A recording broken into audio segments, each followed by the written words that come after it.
are the wild kind. There's so much world to find.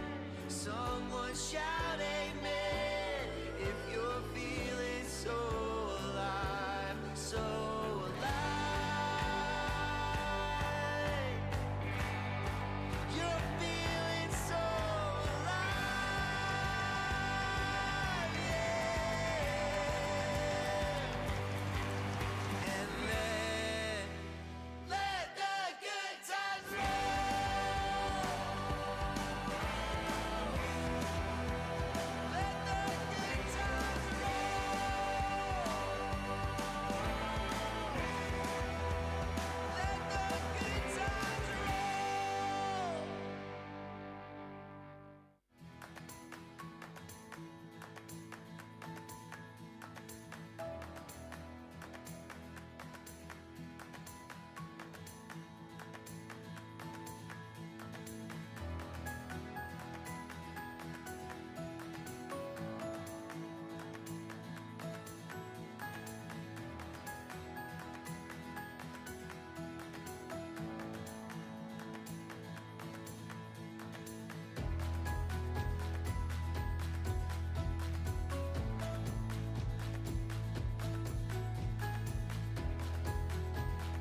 Okay, good morning, everyone. I hope that you are all rested, but also that you took the time a little bit to think about what was said yesterday and which hopefully will be used to even take the discussions today further. So today we continue our discussions, and we have today 3 panels before we break for lunch, and we will continue with our activities, the workshop working groups in the afternoon, and also the basically the 3 groups that will be discussing a variety of points.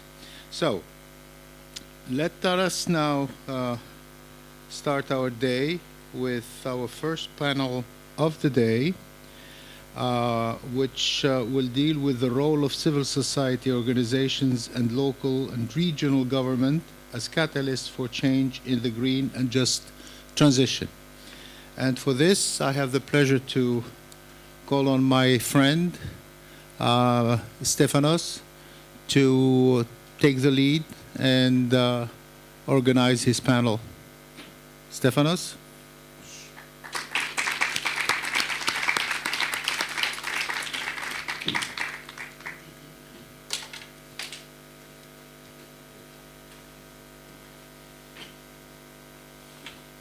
Good morning, everyone. How fresh are we? Okay, so everyone out. We're going to run around the municipality and be back in 5 minutes. The one who comes first will get a box of candies. How about that? An ice cream? A pint of beer tonight? My company? Even better? Nothing of that. Okay, fair enough. So, we continue today, and the focus will be a little bit more on locality, and that's why allow me before I bring on board the speakers to say a few words. Why is it so important? So today's panel would be the role of civil society organizations and local regional governments as catalysts for change in the green and just transition. So yesterday it was a little bit a wider focus. Today we concentrate a little bit more on more locality, and I think we had, remember the discussion we had,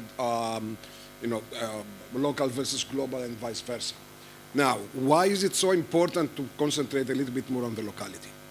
And I'm trying to give a little bit of some parallels and some paradigms from my own experience and others in order to illustrate this one. So I will ask you 2 or 3 questions just to see how much of this one, and then you'll understand the other things. First of all, do you know what was the one who discovered the aeroplanes? Yeah, but what were they? Innovators. That's one way to look at it. Aristocracy. Anything else? Okay, so to cut a long story short, they were the optimists. Now, who discovered the parachute? The pessimist. Both of them are useful. I'm mentioning this one because I will bring that into the civil society outlook and say that if you are criticizing, if you're bringing on board the negative parts, that doesn't mean that you're against it. It's because you need to be prepared for those. You need to deal with it. And this is why my friend Michalis always said that I'm the one who's always saying, on the other hand, what's this one or the other one? It's not that we are against it, but we have to prepare for the worst in order to make it, in order to cut short, in order to not to lose faith in what we are doing and to move on the quicker possible. The second element is that why locality, and this is what becomes more important. Has anybody, and I wish, visited Auschwitz? Same thing. I'm just mentioning because I've been in Auschwitz. You know what's the thing that really shocked me more? It wasn't the gas chamber. It wasn't this one. It was when we went into the barracks, and then the numbers, the millions, became a face and a name. This is the most shocking part. Why I'm mentioning this one? Because the effects of the change, I'm talking about the negative side now of the transition, or the negative part of the transition, are felt domestically. And the local societies know the ones who might lose their job, know the ones who are pressuring for a different direction. That doesn't mean that they are against it, but they realize that will affect them. So they are not numbers anymore. The central government, the European Commission sees the major trend, sees the numbers. It doesn't see the individuals, the persons. This is what civil society in a way is doing, and especially the local authorities, the smaller they are concerned because they are the guys near them. They are the ones near door, there might be relatives of them. So this is the other thing. And the third one is related, before I give three examples of Greece, and then we move on to the speakers. The third one is related to what civil society is about. How many of you, and I hope so, I hope many, have seen Pinocchio and know the story of Pinocchio? Okay, good. So civil society, civil society is the grasshopper, is the small one, is the conscious of society. He's the small one, what's the name of the insect in the cricket is the cricket. He's the small one, but he's the one who's moving the conscience of the big one, which is society at large. This is their role. The role is to function for the best of the community at large, for the varying causes, noble causes. They work away, they are the space in between the family, the market, and the state.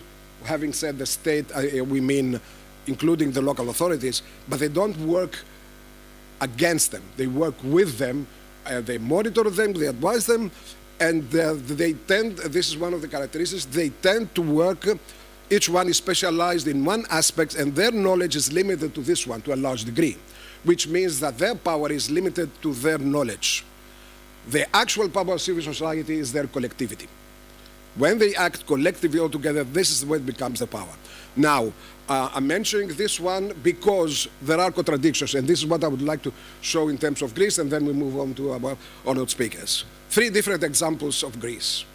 I will start with the positive one, the island of Paros, a cooperation between the local authorities and the CSO, and the target is plastic-free island. An island which receives a multiple percentage of their population during the summer, and this makes it even more difficult because they are not spread all year long. How to get rid of them, which meant a lot of things. It's not only educating the locals and the foreigners, but also have the mechanism, spring dusters in order to collect all those things, and then places where you can actually have access to running water rather than buying the water which you need, and so on and so forth. The second example, which brings us also to other elements, which is the creativity, the creative sector, is in the Peloponnese, in the area of Megalopoli, nothing to do with the new movie by Coppola, but the name is Greek, of course. And this is one of the areas in Greece. We had two major power centers producing electricity, which were using fossil fuels and so on like that. And this one is located in the center of the Peloponnese. Megalopoli is called like that because it used to be an ancient major city, megalopolis, and it has one of the biggest theaters of the old times in that part of the world. Now, by the end of this year, this industry, this factory is going to be closed down. Hooray, for everyone, an environment is great, none other devil is gone to earth. But this would really affect the local communities, not only the ones who are working in the industrial industry themselves, but the economy of their area. So they know it, they exist it, and for some time, the locals and the activists working in order to have the filters, the state-of-the-art filters, at least to reduce the effects of this one. Nonetheless, the cancer cases in the area was, in comparison to other parts, higher. So you can see the effects, because for a long time, the vested interest did not allow for the civil society role to be performed properly, and because adding filters is an additional cost. even though this is a governmental sector, nonetheless the managers would always, or the leading managers would always like to show a budget which is more functional. So what's the plan now? Because of the operation of this factory over there, a lake came into surface. This is my mother's-in-law place of origin, so we go there. And I remember the first time I was there, that was 30 years ago, it didn't exist. Now there is a small lake. So the lake became an attraction for them, transformed them into a place of visit, of tourism. So this is the plan, but then you get involved with bureaucracy. And then you have the plans, who's going to be the funding members, and then you have other elements who get into business. It's something that maybe civil society is much more aware, or at least trained civil society, which is marketing, which is lobbying, which is pushing the right things, and this is where the partnerships beyond the civil society organizations and local authorities and the local politicians who've been elected would play a role. And now I come to the third one, which is the more intriguing for me. And this is up north in Chalkidiki, where they discovered the gold mine. And this is an area with very high unemployment.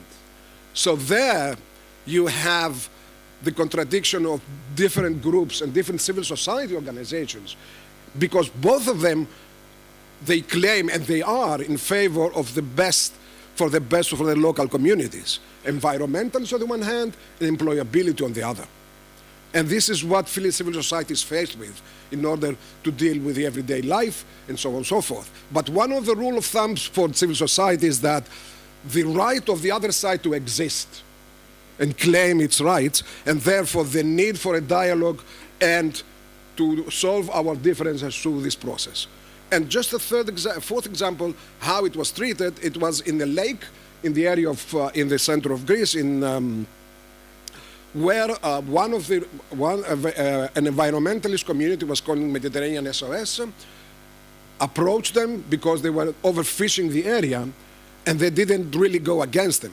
They worked with the fishermen, they convinced them of the benefits of keeping down, reducing the fishing, because they needed the population of the fish to keep on growing, and that would mean for them sustainability as fishermen rather than losing their job.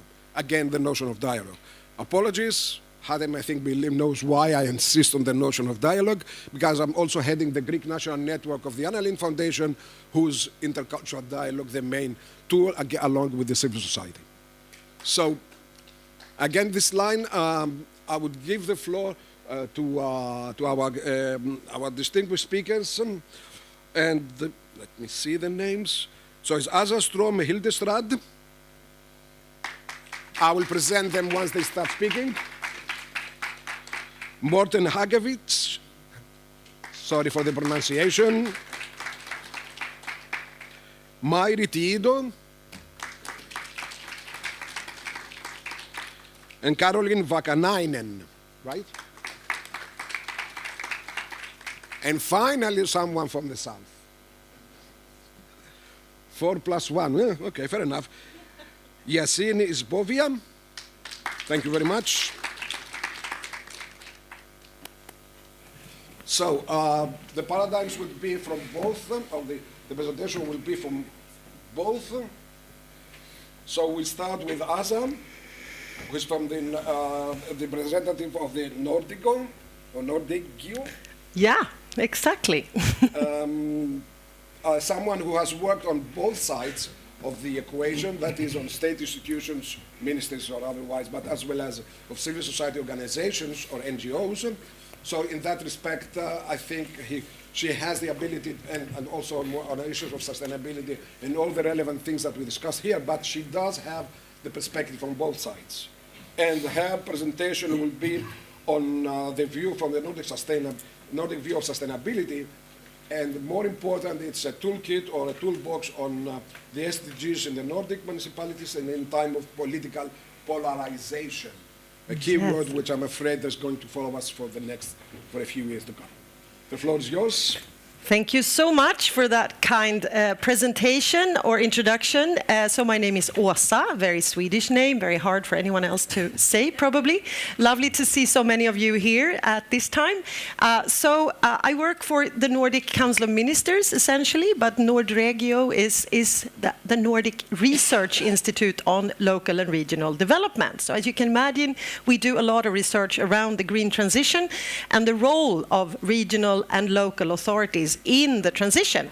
And for the first time this year, together with the associations of local and regional governments in the Nordic countries, we put together a review to the UN system. I don't know how many of you are aware of the UN bureaucracy around the SDGs and the global goals, but you know there is a summit every year, the High-Level Political Forum. How many of you have been there? You probably have. You're such an engaged bunch here. But anyway, we decided this time to go together to the UN and speak on behalf of all Nordic municipalities, and actually just to put more sort of pressure behind the words of localization. What does that really mean? And I think your introduction was perfect in the sense of sense-making that, of course, development happens locally. So what's for governments to do? Well, do everything you can to support the local level so they can do the job, and then of course inform local administrations to work with youth and civil society to really make sure to engage people and companies as well.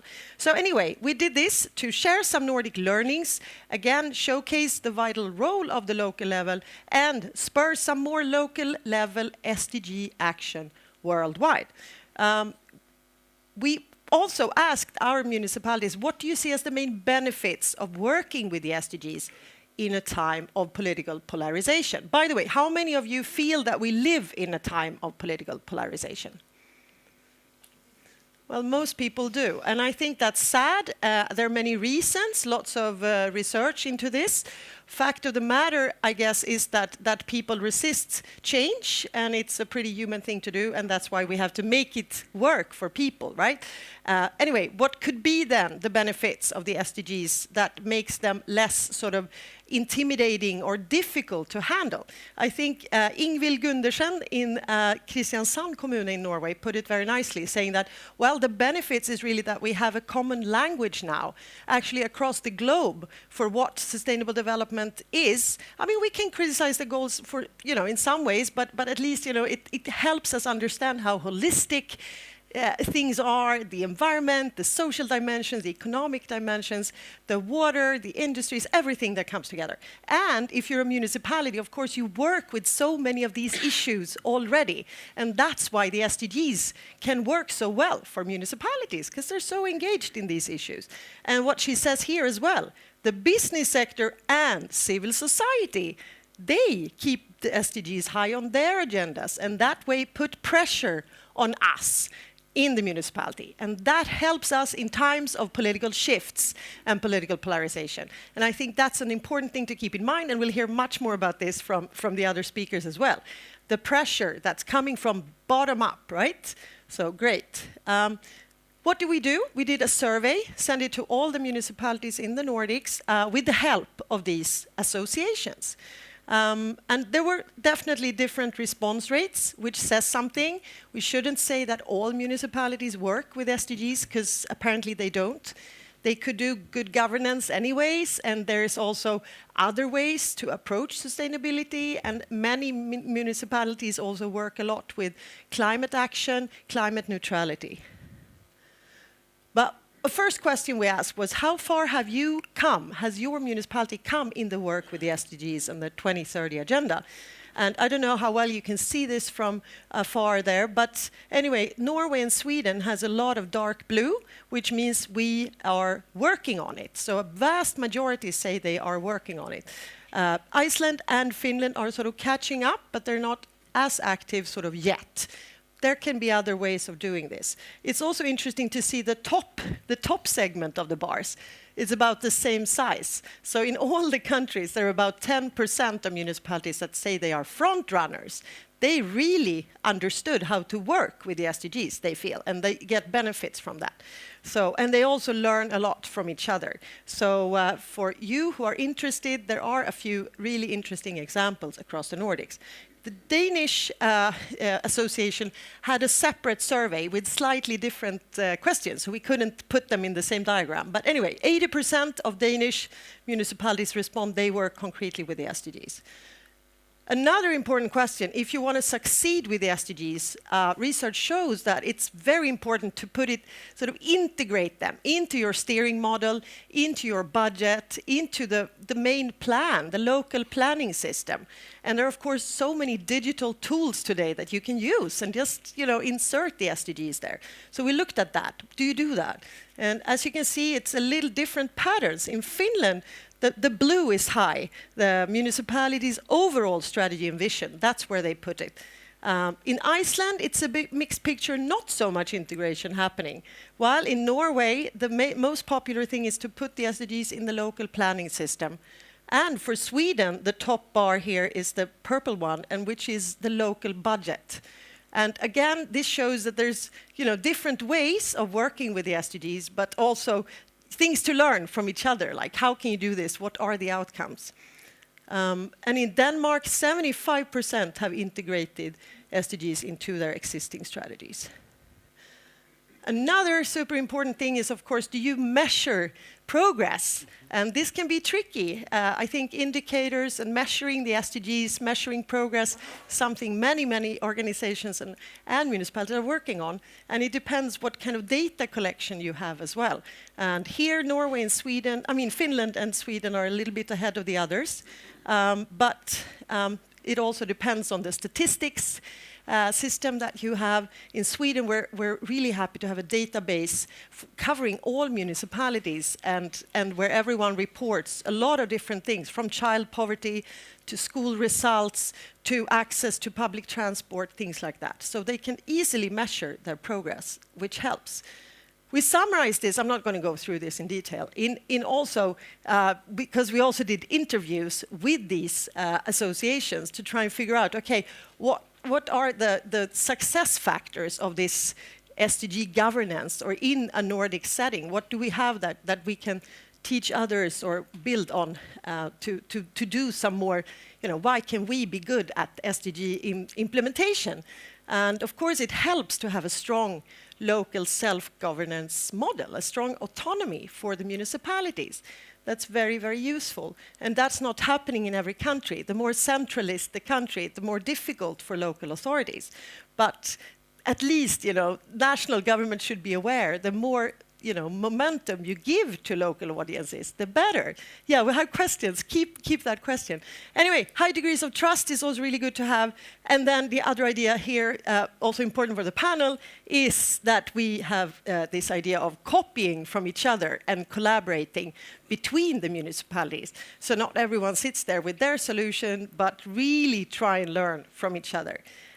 And civil society, youth councils, etc. That's super important. But we also have these challenges with what we call SDG fatigue or whatever, especially at the national level, and that's very problematic. So the issue is all the time, how do we get the local governments to thrive and keep up their work despite the fact that there might be populist parties in the government who say that this is not so important anymore. So it's always this dilemma. And it's resources, shifts in political leadership, etc. All in all, to try and avoid polarization and make this work sort of for everyone, this municipality, Simrishamn in the south of Sweden, tiny, rural, they came up with this plan to just, try and focus on life quality. Everyone wants to live a good life. Who can be against that? And try and create political consensus around that thing, and also localize the SDGs in the sense of, prioritize some of the goals that are extra important in your area for life quality of people and nature, and then work on that. And now time is almost up. We'll share the presentations after, so yeah. Anyway, Nordic learnings, we have many of them. You get them all in the report as well.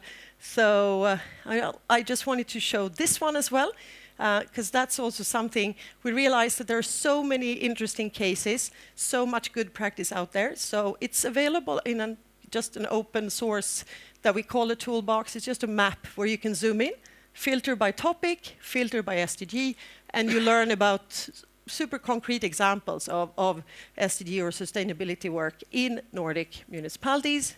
And then we also have a special chapter on youth written by the Nordic youth associations or youth councils. How do you avoid youth washing? How do you do systematic, meaningful youth engagement? Gains of including youth in decision making for politicians. If they don't know why they should engage with youth, they can learn here 4 steps for real youth inclusion, and also how do you do it in practice? A bunch of examples. Again, in this Nordic toolbox, you'll find these examples. So you search for youth and you'll find them. And there are some just really inspiring cases of how you work with the local schools, or how you can create an app so you can have day-to-day communication with the local youth and survey them on all sorts of things. What do you need? What would you like to make our city better, more climate smart, more safe? What do you want? And then they get all sorts of interesting input. So that is the final picture. Please, you can visit our website. Here is the report. It's the map, access to both of them here. And with that, I think I'll just say thank you for the attention. Thank you very much for giving me time. And that's another thing. Very briefly, just to remind you what you have gone through. One of the things that I think I kept it is that even though you have different models in the Nordic countries, nonetheless you presented a common collective presence vis-à-vis this challenge. The notion of localization, the fact that the civil society organization, the CSOs, and the businesses have the SDGs in their agenda, and therefore they function as a pressure group towards the local governments, who are, of course, not immune, the local governments, to polarization and, of course, to the other political trends that exist over there.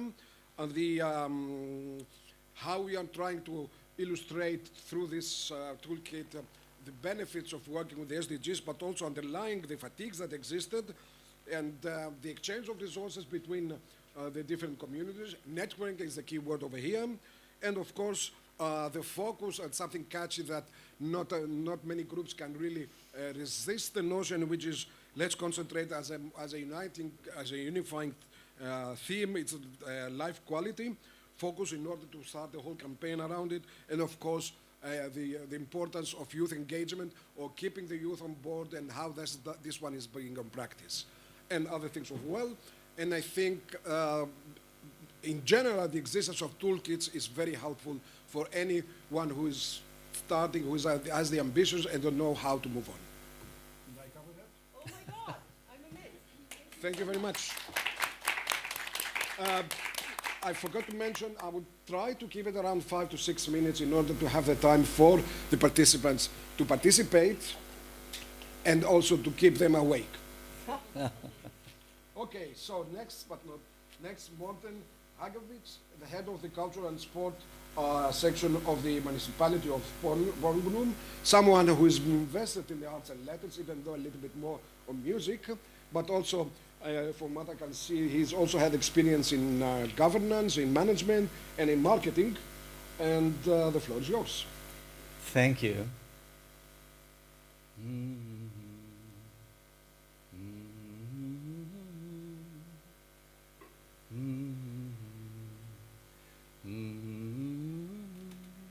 We all remember this, don't we? La Tour Eiffel, the Olympic ceremony, and of course, Madame singing with her heart, and singing out to us, and making all in the world understand that it's possible that we could feel something at the same time. Je me fous du monde entier. First and foremost, I will confirm something that we have heard, well, partly by Åsa, and we have heard yesterday, and also we will hear a lot in our panel today, that volunteer organizations and individuals are absolutely crucial for achieving green and just transition. Porsgrunn is located in the south of Norway. Here is Norway, 5.5 million inhabitants, so it's a small country, but a long and big country in square kilometers. And in the south lies Porsgrunn, 37,000 inhabitants, but only 164 square kilometers. When we present our city, we often show pictures like this. Oh, like this. The beautiful city in the sunset, and the river, and our beautiful bridges. We often use images like this to present our community. We can also show pictures of our proud porcelain history. We have a porcelain factory which was founded in 1885, and it's still functioning and working, and we are very proud of that. But sometimes we also show more pictures about culture. We show pictures from our International Theatre Festival, Porsgrunn International Theatre Festival, with a lot of international artists and national, local, regional artists, and a lot of people having fun and enjoying themselves together. And sometimes, at least 20 years ago, we could show pictures of this, which is our local factory industry area. 20 years ago, this was a catastrophe. A lot of pollution, a lot of sick people even, and the situation has greatly improved now, but that's a different lecture, so we won't talk about it, because it's been a great success for us transforming this area. For now, all we need to do is to ensure that we create a more sustainable society, so that we have a planet to pass to our children also in our city. But how do we do it? Could it be that we can use tools we already have and that we already know well? Could it be that our enthusiasm for technology, for engineers, for economists, for researchers and theorists, in that engagements we have forgotten just one of our strongest tools? So, please, do as I do. Oh, you're good. Da da da da da da da da. Da, da, da, da, da, da. Green and just transition. Oh, green and just transition. Oh, da da da da da da da. Oh, ba ba din di ba ba ba. Oh, ba da da dum dum dum. 5, 6, 7, 8. Green and just transition. Green and just transition. Oh, you're good. Thank you. Thank you. So what happens now? What happens now? I can see your faces, and I see that something happens when we sing and clap together. I asked ChatGPT to make a picture of how you would look. We can all feel it in our bodies. Our cheeks get redder, our breathing quickens, and our hearts beat faster. Just by doing this little example, you will hopefully remember the title of this conference every time you hear, "We will rock you." Of course we will. We will remember green and just transition. Sorry. But we know this already. We know all this already.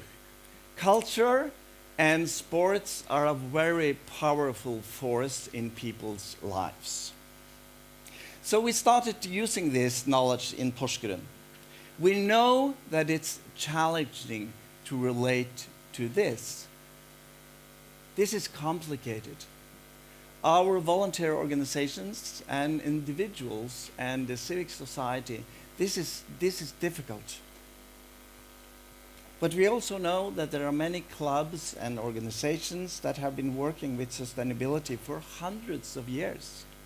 They are the experts. We know all this already. And one of the most important experts we have in our community, Porsgrunn, are these two. They are local scouts. Their organizations have been working with sustainability for hundreds of years. They know this. We have to listen to them. So, who is best suited to drive the transition? And what kind of tools do we have? For us in our city, it's important to always remember that the volunteer organizations in sports and culture are the most important parts. We have to learn from them. And these two ladies, which have been volunteer for almost 100 years, they have a lot to teach us, more than 100 years. We also have experienced that we have to use actively teachers and educators, because it's important that we don't always use, we use publishing companies, but we have to use the knowledge that the teachers have how to convey the message of green and just transition. And of course, green and just transition. Thank you for your attention.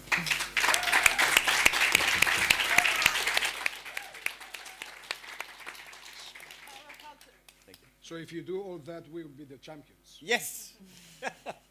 for those who know the Queen. That's nice. Okay. So just wrapping it up, in order to see, I wrote down the very importance of volunteers and volunteering organization, the industrial past, how it was a weight on our shoulders, and now that has changed, and the need to come to work with them because of the knowledge they exist, be that the Boys and Girl Scouts, the educators. Those are the ones who can translate the policies and needed in order to introduce the SDGs and make it accessible to the people. Mostly, as we've mentioned, if you want to have it successful, it has to be funny and sexy. Oh. Thank you very much. Let's move on. Nice time. So, Mari Tiido, the founder of the CSO of Narva-Narva-Jõesuu, an Estonian with the postgraduate studies and very active. The floor is yours. And your intervention is, of course, related to a civil society contribution driving the green transition in the business and communities. All right, thank you. Good morning. You are so well energized by the singing already, so I will not make you dance.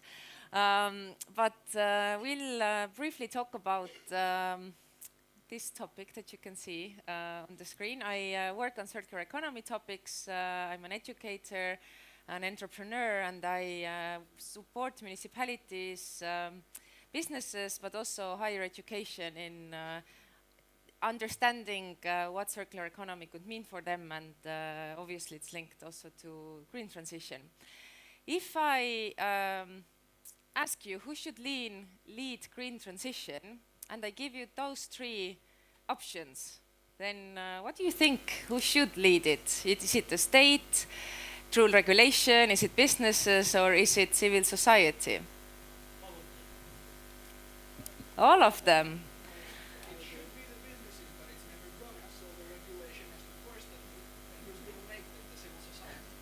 All right, this is a very good summary, because that's indeed like I like to look towards the states, because we do need to regulate the polluting ways out and the green and just ways in.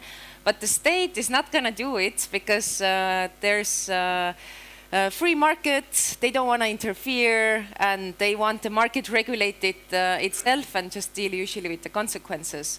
The same goes in a way for the businesses, because they're like, but nobody's demanding me green stuff, why should I do it? Or then if people demand green stuff, they tell you, but who's going to pay for it? It's also expensive. So eventually the civil society whose shoulders we are putting the burden on, but usually we have lack of funds for the civil society, right? So we have to count on volunteers, and we have to count on some future-looking foundations or organizations that would give funds for that. And in that sense, it's a problem. I do love and appreciate a lot like grassroots initiatives, but it is also a problem that it often depends on like key people that would carry it forward, and it might happen that they just burn out, for example. But to also give you an example of how it is on civil society, I will tell you about my own example, because I'm here, I can tell you my examples. So almost 6 years ago, I had a question, and my question was, okay, we're doing all this green transition stuff, and we're doing the sustainability, but are we actually giving people the right skills for that? Do they have the necessary competences? Are they skilled enough for that? I didn't see anything really happening in Estonia. I didn't see really happening anything on the EU level. So I, as an active citizen, I was like, let's write a project Erasmus Plus project for young people, where the goal of the project is to identify what type of skills young people need to become leaders in implementing circular economy solutions, and then we would train them in those skills, because I do love training people. So we did write the project, and then we had enormous interest from young people to come and learn about circular economy, to get skills, systems thinking, critical thinking, to understand what is it all about.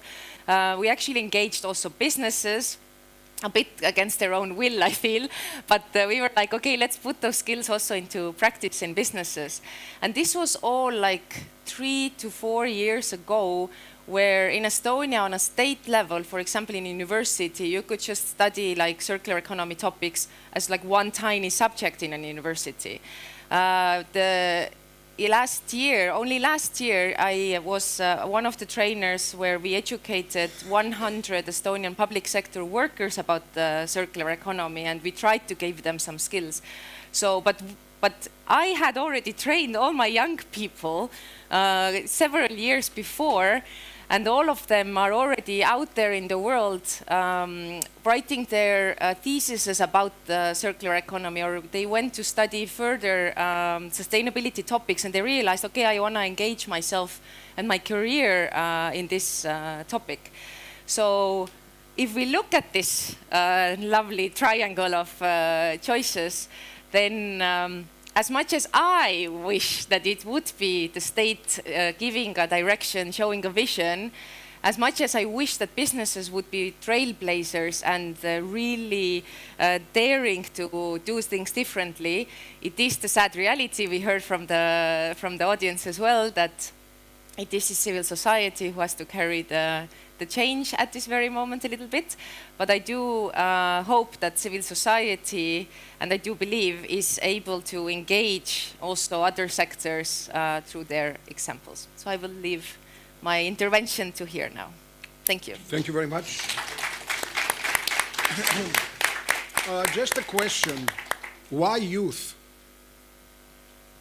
You mentioned the point that Maria mentioned is that we have a triangle between civil society, the market, or the business sector, and CSOs, and each one has a disadvantage, and therefore the burden is on the shoulders of the civil society to lead the way. I might challenge this one if we are drinking something, but I will let it go. The need for the youth to lead the way, but in order to do that, there is the need of the skills necessary in order to do this one. But my question for you is, why youth?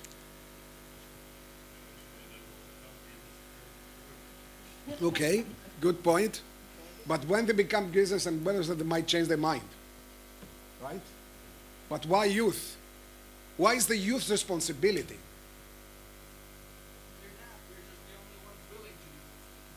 Okay, no, I would agree. Michael is over here and myself, and we are youth of a different age, but that's a different story. But why youth? Yeah.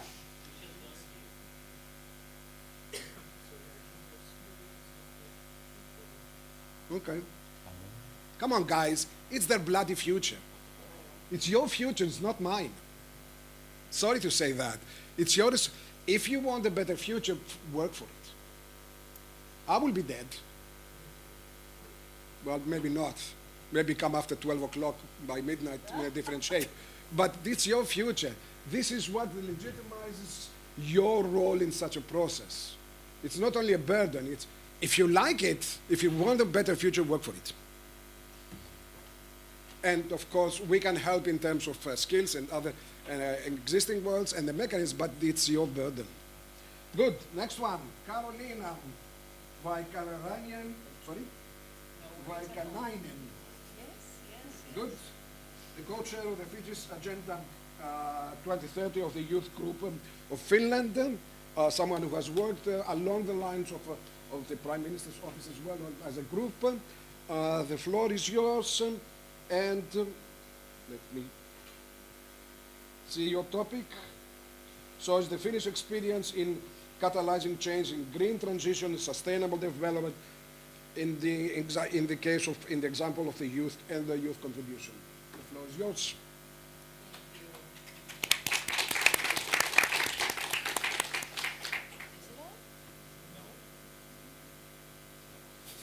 Do you have the button turned on? Now it's okay. All right. Hello, all. Nice to meet you. I must say that now I feel old. You know, I'm the young person in the panel here. After the singing, I feel old. But I don't. Before we start, I would like to just highlight that during these few days, I've heard a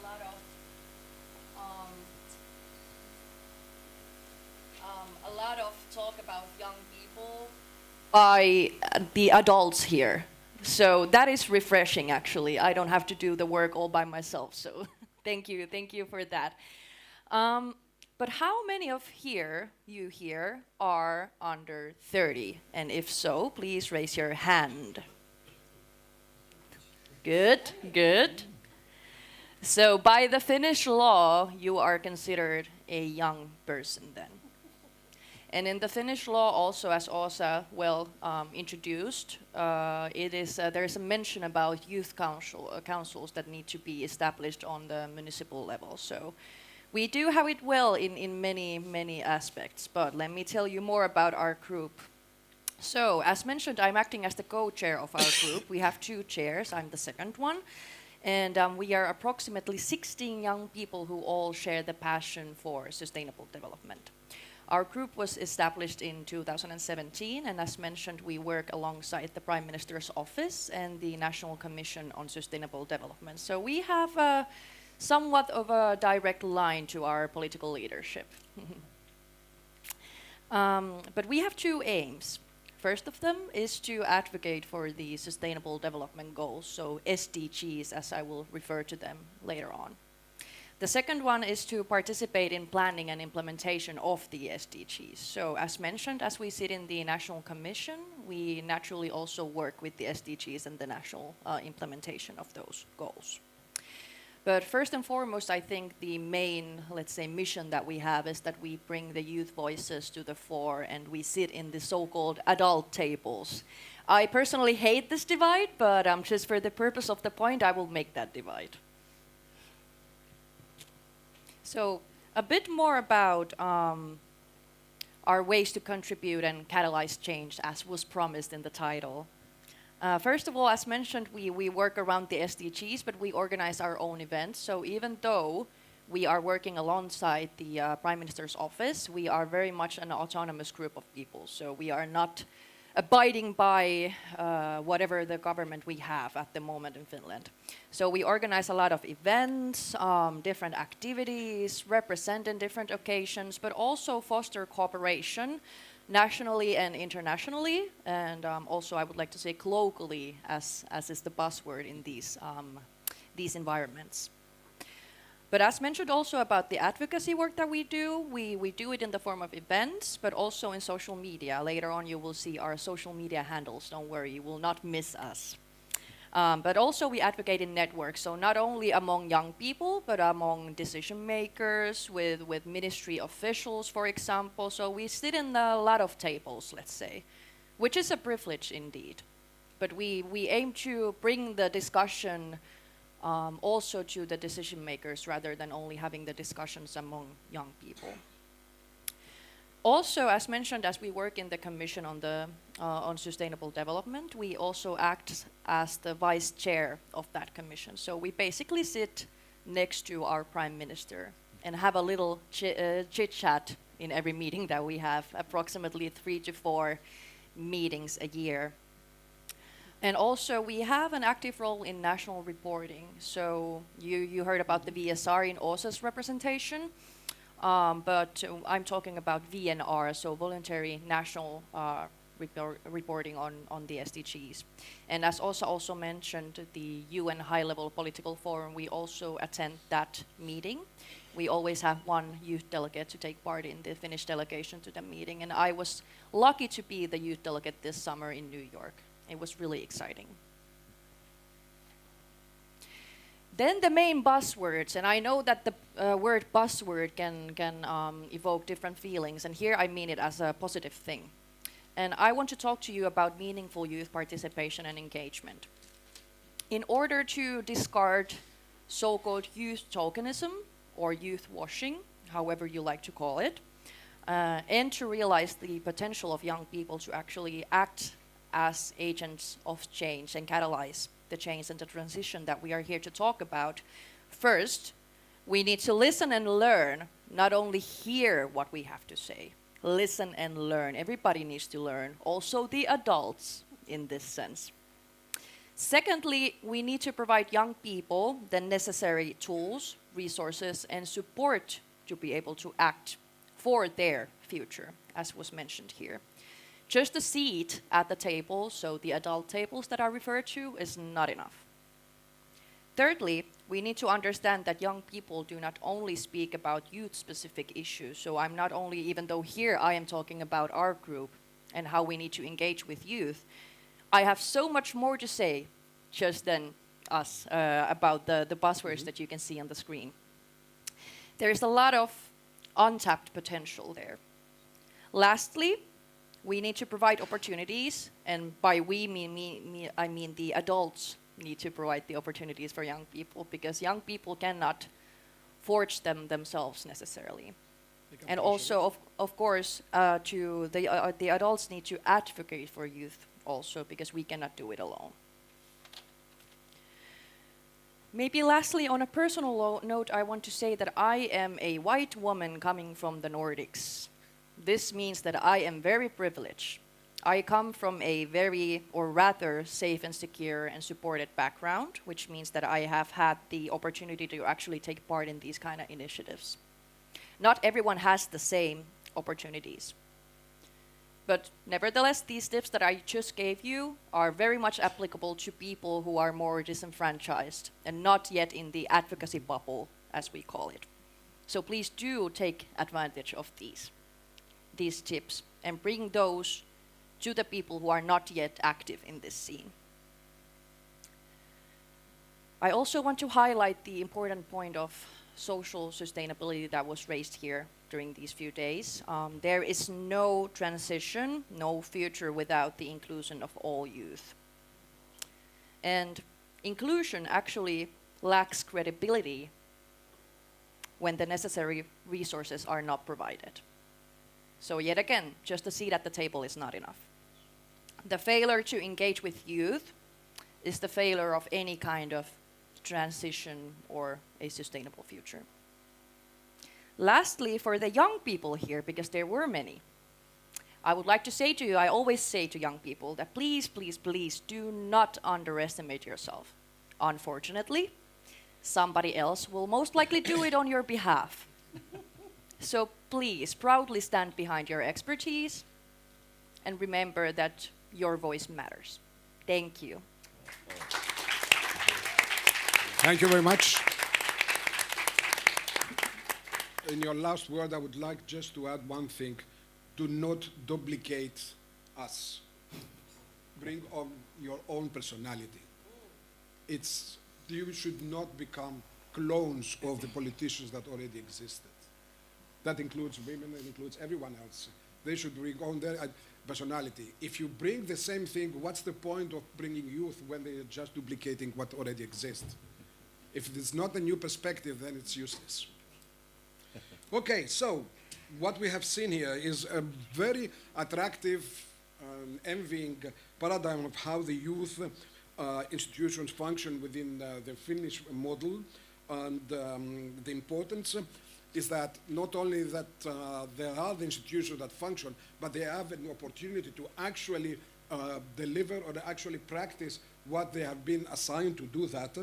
The importance of listening and learning, which works both ways, and taking the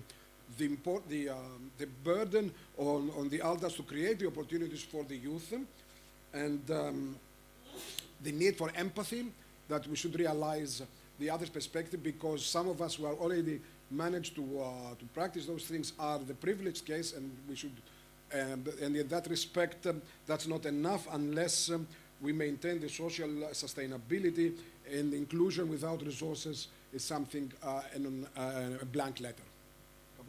Yes, yes, perfectly. Thank you very much. Last but not least, the perspective from the south. And Yasmin Isburian is an expert on youth and say it? Yassin, not Yasmin, because Yasmin. Yeah, you're right. I know.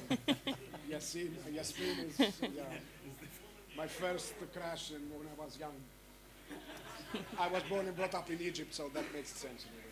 So Yassin in research is an expert on youth and civil society issues and for mayors, but also he carries with him the academic perspective, and that would be very interesting to see his interference from a two different perspectives in that way.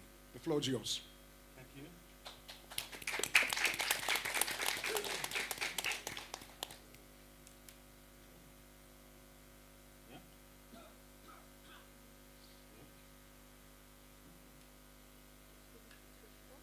Is there like a... Oh, there. Yeah. Yet again, I feel old. Yes, okay. Good morning, everybody. I prepared my presentation in Arabic because I speak in Arabic, but no, it's not translation in Arabic. My English is bad, but yeah, sorry. Just ما في مشكل. Yeah. Thank you, Vasil, for invitation. I am so happy to participate in this event, and also for learning, for another experience, for also for the good practice I can share in also for the Moroccan experience and our organization, the Mediterranean Forum for Youth. Before to start, I just give some information about our organization, the Mediterranean Forum for Youth in Morocco. It's created in 2005. It's working in three topics, youth participation and also intercultural dialogue working. It's different also in Morocco. It creates the local youth councils and advocacy about governance for law about youth participation. Now, for national, the national sustainability development strategy is starting the first for the position the king in Morocco in 2010 for the give speech in the parliament for starting the develop one strategy about environmental. But after 2010, in 2011, in the new constitution in Morocco, because in Arab region, Arab Spring, or this name's not accept for the Arab region, also the name for European give me the Arab Spring. It's not Arab region give this the name Arab Spring. Also, it's a big problem for this relation.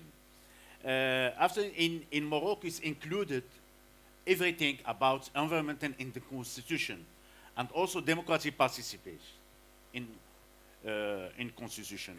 It's some article in constitution is writing to give more opportunity for young people, for citizens, for develop any strategy, any public policy in Morocco. It's very important to participate, for integrate the young people and citizens in the youth policies.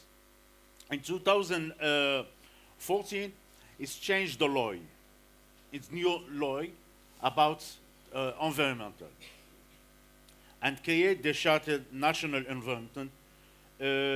After this discussion in the national and also a relation between another country and UN is starting to develop a new strategy in Morocco after the consultation in different regions in Morocco. And between 2017 and 2022, Morocco is organized the COP22 in Morocco. As this event is changed everything in Morocco, for young people, for civil society, because civil society is prepared everything in the COP22 in Morocco. And side events about youth participates more than 2,000 young people of the world is coming in Morocco, in Marrakesh, for participate, for develop some idea, and to give more opportunity for the create the local youth council in partnership with municipality in and also you have and big vision for the world. What's happened about environment? If young people is interested about this or not, or just the media? It's no. It's interesting. Not that the future, but also the present.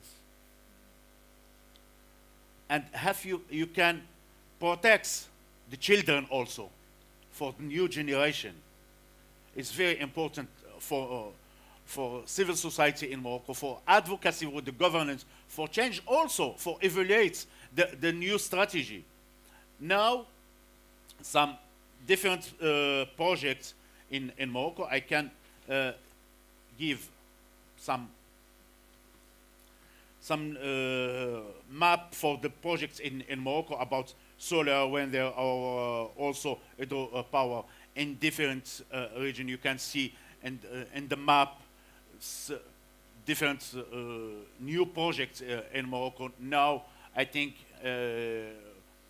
Morocco is to have the first step in Africa. It's not just in Mediterranean, but in Africa, for develop a new strategy, a new vision about this.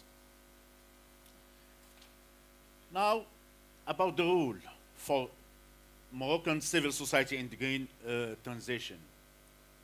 Sometimes in Morocco, of civil society, they have the problem about definition also. The green and transition.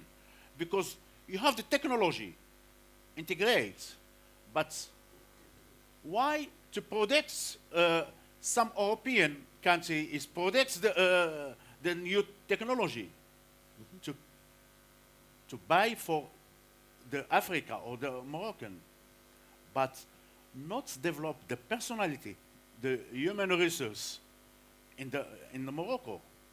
It just buy the technology. It's now Moroccan. It's stop. If you can develop a new technology, you can come in to invest in Morocco, for give more opportunity for young people, for understand, for learning, for develop your capacity, for understanding why to integrate the new technology, and also for give the local population to understanding why to integrate this technology in the local, how you can respect the local population. Now it's also for Moroccan civil society is the capacity building is starting, but not enough. Because some new methodologies, some practice in Europe or in the world is the new for me. But how you can integrate in university is very important also for the students, for understanding, for just the point. A second point for the advocacy, for change the public policy about this, and a relation between national and the local and the regional. This relation sometimes not correct, because in the capital, yeah, you can, the police in the parliament and the governance, you can prepare the national strategy about environmental or anything. But how the local understanding this? Sometimes no. It's philosophy just in national or international. But for civil society, it's very important to work in with the local population, with the young people in the local. For this to create the local youth councils with municipality, for understanding, for developing some local strategy, not just national strategy or international vision. And yeah, for the building this partnership with the local and national and international level.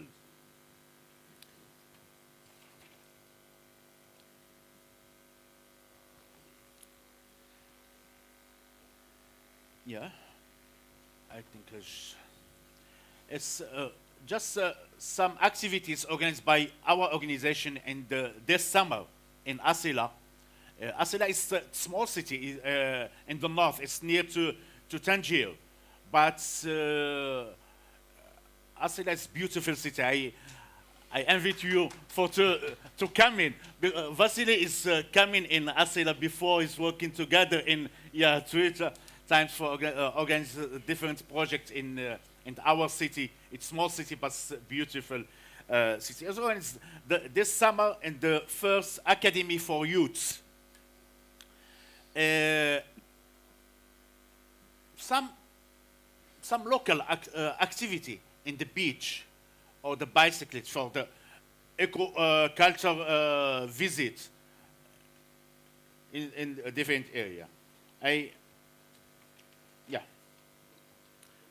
But now the challenge focused by civil society. I think it's not also in Morocco, but in different countries. Something it's the limited the funding, and also capacity building need, and policy alimenting issues between national, local, and international, and climate migration in Africa, in the south. You can see the picture. I chose this picture for the climate migration because sometimes humans don't need to migrate. For me, for example, or other people from Morocco, yeah, why I go to Europe if everything in my country is okay? Or from Nigeria or Senegal or Dakar. No, but is my responsibility? No. Sometimes it's responsibility of my country. Sometimes no. But the big country, if you can, to develop the industry, or you have the responsibility for also to finance the initiative in Africa, in Arab country, in Mediterranean country. It's not just responsibility for this area. I think China, America, or different the country in the world, for the countries in the street, this problematic. You have the responsibility, and also the coordination challenge. Coordination between the local and national and the regional. Yeah. Thank you so much. Thank you very much. I'm sorry for my language. Thank you very much, Yassine. Yes, I think we described a very interesting perspective from the case of the South, how some catalysts work in favor of this one.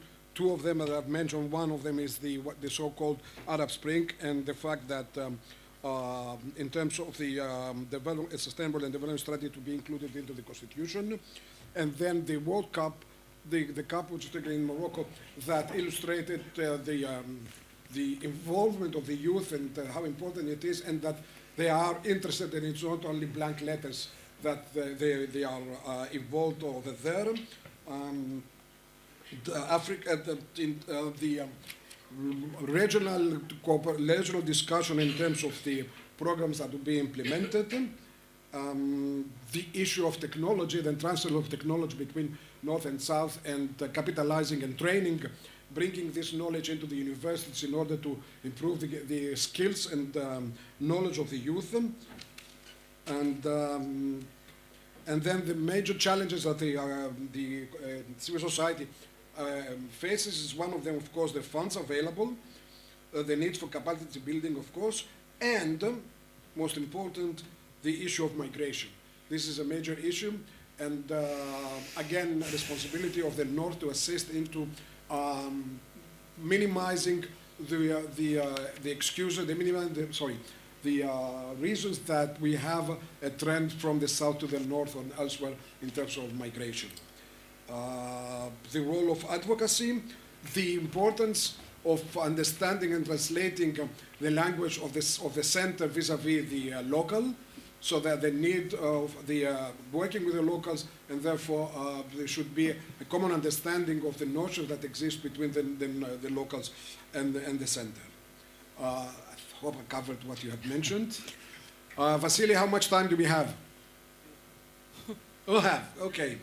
So now the floor is yours. I just want to add one thing, which I didn't mention, and maybe it wasn't, is the important that two things that, one thing that I didn't listen to yesterday as a name, even though it does exist, is the role of social entrepreneurship, which is very important, because one of the notions of the social entrepreneurship very important that it's mentioned here is their focus on social impact and the measurement of the social impact.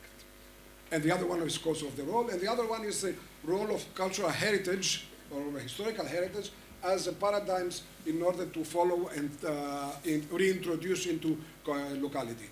Yanis, the floor is yours. I asked a question, if we would have unlimited funds for all the SDGs, I think you need to share this, right? be able to Achieve them. Sorry, I think you need this. So my question was, if we would have unlimited funds to make the SDG goals sustained to be there, so would you think that we would still achieve them, or is there some other problems also, not just funding? Very good question. Can we take one question at a time? Yes, I would rather have 2-3 questions.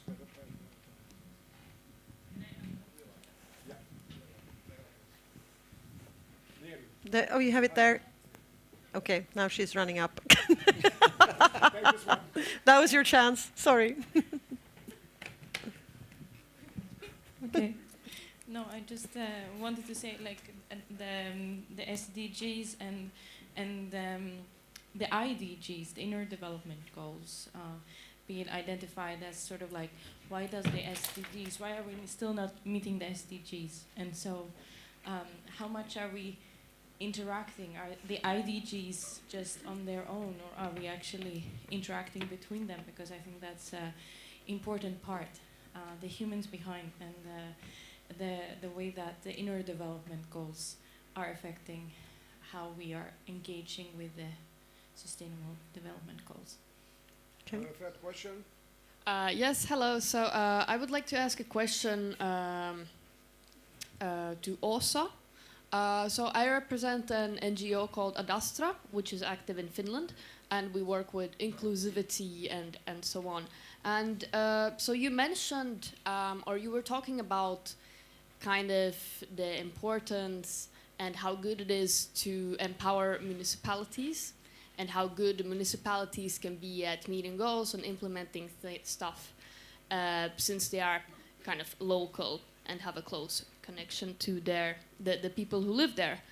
However, we have noticed that in Finland at least, there is a big problem with that. There is no kind of supervising agency for the municipalities.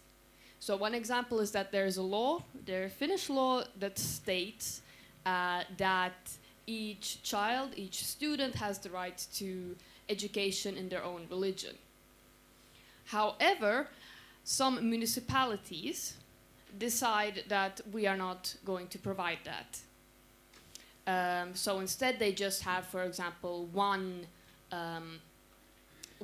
group of, so to say, neutral religion or something like that, which is basically just Lutheran religious education. And this is directly breaking the law. However, there is no strong enough regulating entity for the municipalities, so they can kind of just ignore that. So I would say that could be a question with, so to say, like empowering municipalities a lot, and I think that it would be important to make sure that municipalities are following the law and doing the things that are expected from them.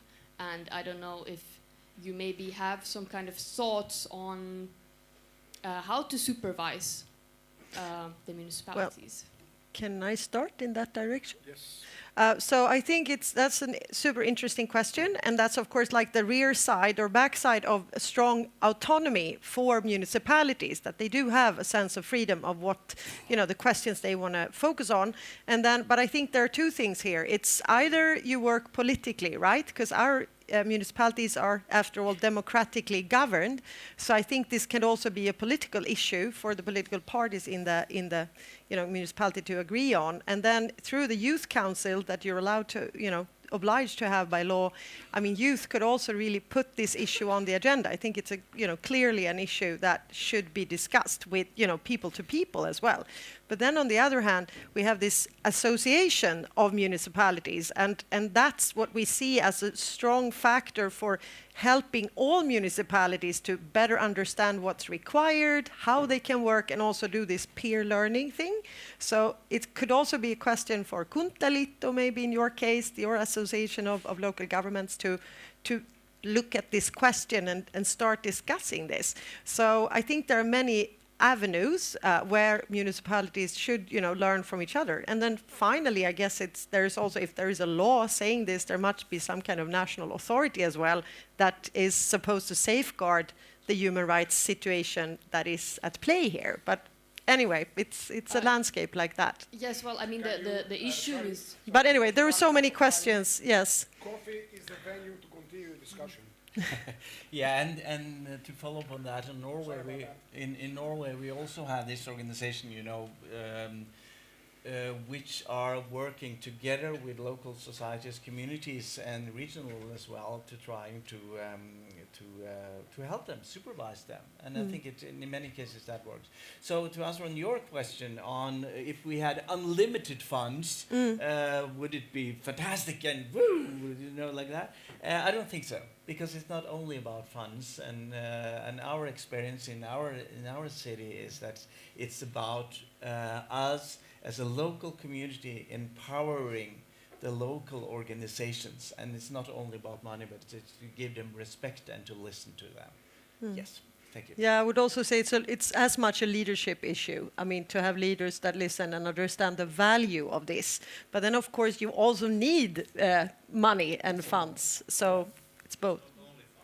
It's not only funds. That's true. Are we going? Yeah, to say. Left unanswered. Yep. Yes, I was about to say that I would like to answer to both of yours and yours question. I think they go well together in my answer. To answer the first question, is unlimited funds gonna save us? No, not at all. Money is nice, I guess, in this system, how it works, but it's definitely not enough. There's a lot of social work to be done. Even though we would have all the roadmaps, all the funds, even the facilities, institutions, if we do not align on the social level, well, what are we going to do with all of the material things that we have? Nothing, basically. So that goes back to the inner development goals then. You asked that, do they go well together? I think. I do think that they, they complement each other. Yes. Exactly, and for example, we don't, because that is something that is not so known, let's say. Like we, as an advocacy organization, in a sense, even though we're not an association, we're just a loose group of young people, but still work on advocacy, and when we need to focus on something. So we're focusing on kind of like fostering the SDGs, especially now that we have a different government related to the last one. So last one was really social democratic, now we have a more right-wing government. So let's say we need to keep our eye on the ball here. But as we're among sustainability nerds, this is a topic that we definitely engage in, and we talk a lot about systemic change and the social factors, and even more so highlight the social factors rather than, let's say, the materialistic ones or the ones that we already are talking about in every other occasion there is. But yeah, that was a long answer, sorry. I will take only one question. Okay, two questions. And please be very short, and the answer is the same thing. My name is Saif. I'm here representing Libya. I don't have just a question. I will ask just one by one and very quick. Sorry, I didn't remember their name, so I would like to ask the first speaker. My question is: have you faced any difficult coordinating with the municipalities? Or with the municipality to achieve your opinion poll? This is the first question for the first speaker. The second question for the second speaker. Do you have, just very quick, do you have examples or successful projects or initiative led by your organization? If you just inspire us. And also my question for the third speaker. Sorry. Yes. Have you faced also any issues when you engage the youth for your projects or your training? The last question for the fourth one. Sorry, yes. How does your organization use technology or innovation to enhance work on the SDGB? Thank you. So this is the theme for the next session. Yeah. All right. I can just say yes. There's one question from the lady over there. But there was, okay. Loudly. Stand up and shout. The activities with the locals, if there's any successful activities, I was curious to hear about that, more about that. For a specific example. The survey question, yes, as you could see, maybe there were different response rates. So this depended on the work of these associations, again, how closely they are with the municipalities. So you need to really keep nagging them to answer questions. But it was also really good to get this overview and understand what's going on. But it took a lot of footwork as well, or reminders to get them to respond to survey.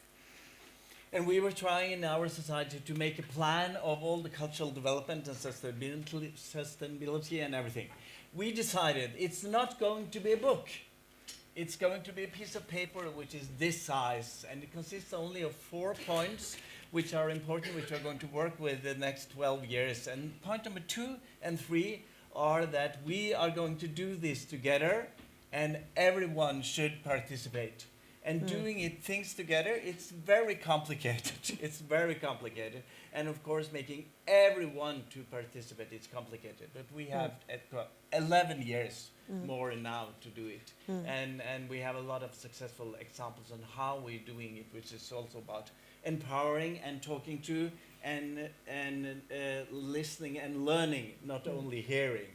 But one of the things you have is a concrete thing is the culture house, right? Where youth can also be part of setting the agenda, I hope, and things like that. So I think it's also for the municipality side to really try and create some venues or platforms or meeting places that are very concrete, where not they, but people and youth can decide what's going to happen in there. And that's what we've seen in many places as well. It's very important. I think engaging youth, there is a lot of interest from youth. I think the challenges are that you sometimes attract people in a bubble. So you do, like as you said, you attract privileged people more than underprivileged people. And then I think the challenge is young people have a lot going on in their lives. Also, this time commitment to get that aside, but work, university, etc., is sometimes a challenge. Keep it simple. And your question was about technology and do we use it in our group? Yes, we do. We mainly work hybridly, so because we are across Finland, we cannot all be in Helsinki, so hence we need to use programs like Zoom, Google Meet, etc., etc. Of course, social media, I regard that as one of our like technological outlets as well. And tech is in our discussions as well. We try to bring it up as much as we can when it's where applicable. But I do want to raise the point of accessibility. Even though after COVID we've learned about hybrid working, etc., etc. We actually have a deaf person in our group, which means that in order for her to participate in our meetings, for example, in Zoom, she needs to have the proper programs in her computer to actually to be able to hear us and listen to us, you know, because she has a hearing aid and of course also like a translator or a transcriber. So that is just one example that even though we are so advanced in a sense and we are able to work hybridly, that's not always accessible. But of course, tech can be a solution in many ways, and we should use it even more. And I just gave one example of like a digital youth council in the sense of an app for young people in a certain municipality. And I think that will come more as well, to survey people and check in, how are you doing? And I'll try to reach youth where they are as well. I mean, that, we need to do that. Last words. Last words, I think it's a responsibility to work together. Young people, civil society, governance, local authority, and university. I think it's for integrate university in this process is very important. Thank you. That is so true. Definitely. Last one is civil societies and local authorities, a way to work with because are much more accessible. That doesn't mean it's easy. So may the force be with you in order to achieve your future because it's yours and it's your responsibility. Yeah. Thank you very much. Thank you. Thank you. And sorry, come down, pick one you want and ask him what you want. Can we? Thank you, Stefanos. Thank you very much.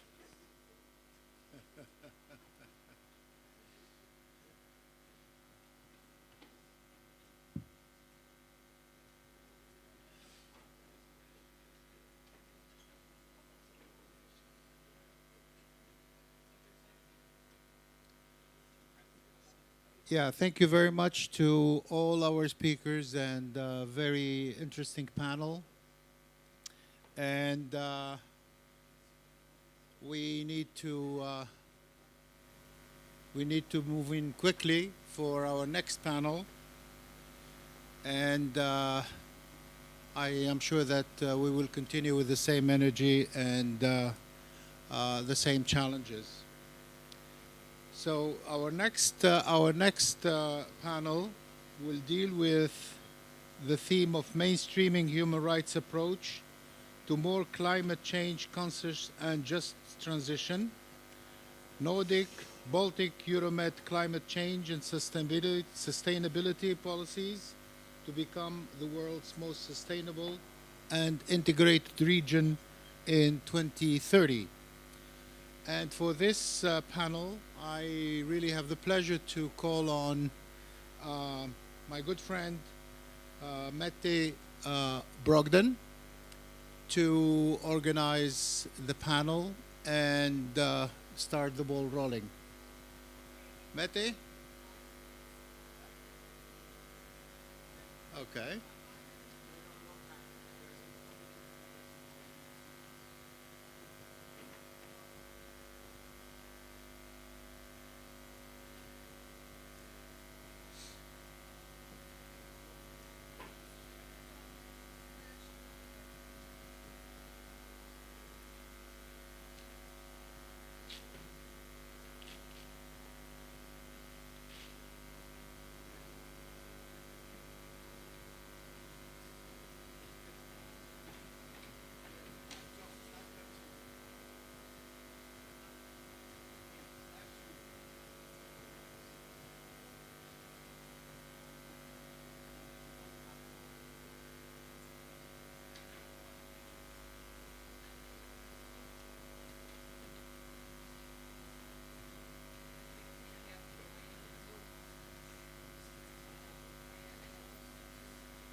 We need to. We have our first speaker. Yeah. Okay, we wait for 1 minute more and then we start, guys. Don't go away, because there's so many people are waiting us already online. Matt, we have to start, unfortunately. We will move on, and the presentations could be done later on, because we have to have all our experts have spoken. Okay?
Hi, everybody.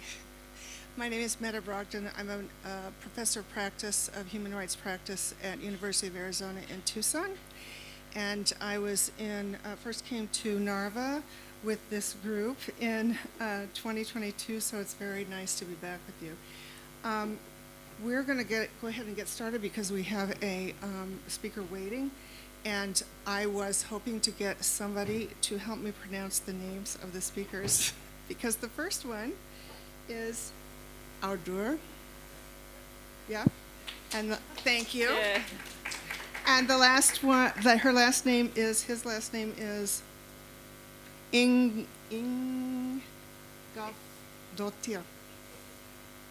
Say it again. Say it very loudly. And we welcome you to our panel. Can you hear me? Yes. Yes, hello, nice to be with you. It's actually Auður Ingolfsdóttir, but I use Audrey in English, just to make things more simple. Thank you, I'm joining you from Iceland today, and since we're talking about just transition and how all actors need to work together and so on. I want to mention democracy in this respect because today we have election day in Iceland. So after I speak to you here today, I'm gone out voting. I have a few slides and I'm going to see if I can share them. If I share my screen and then share the slides.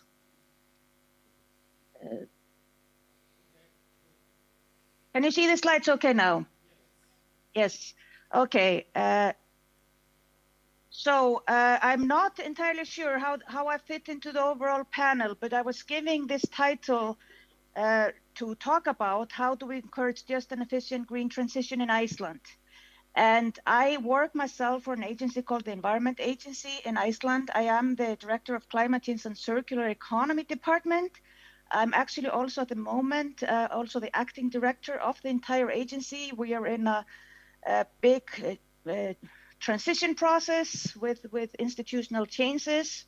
So that's also why I'm not with you, because I'm very busy at the moment with those changes.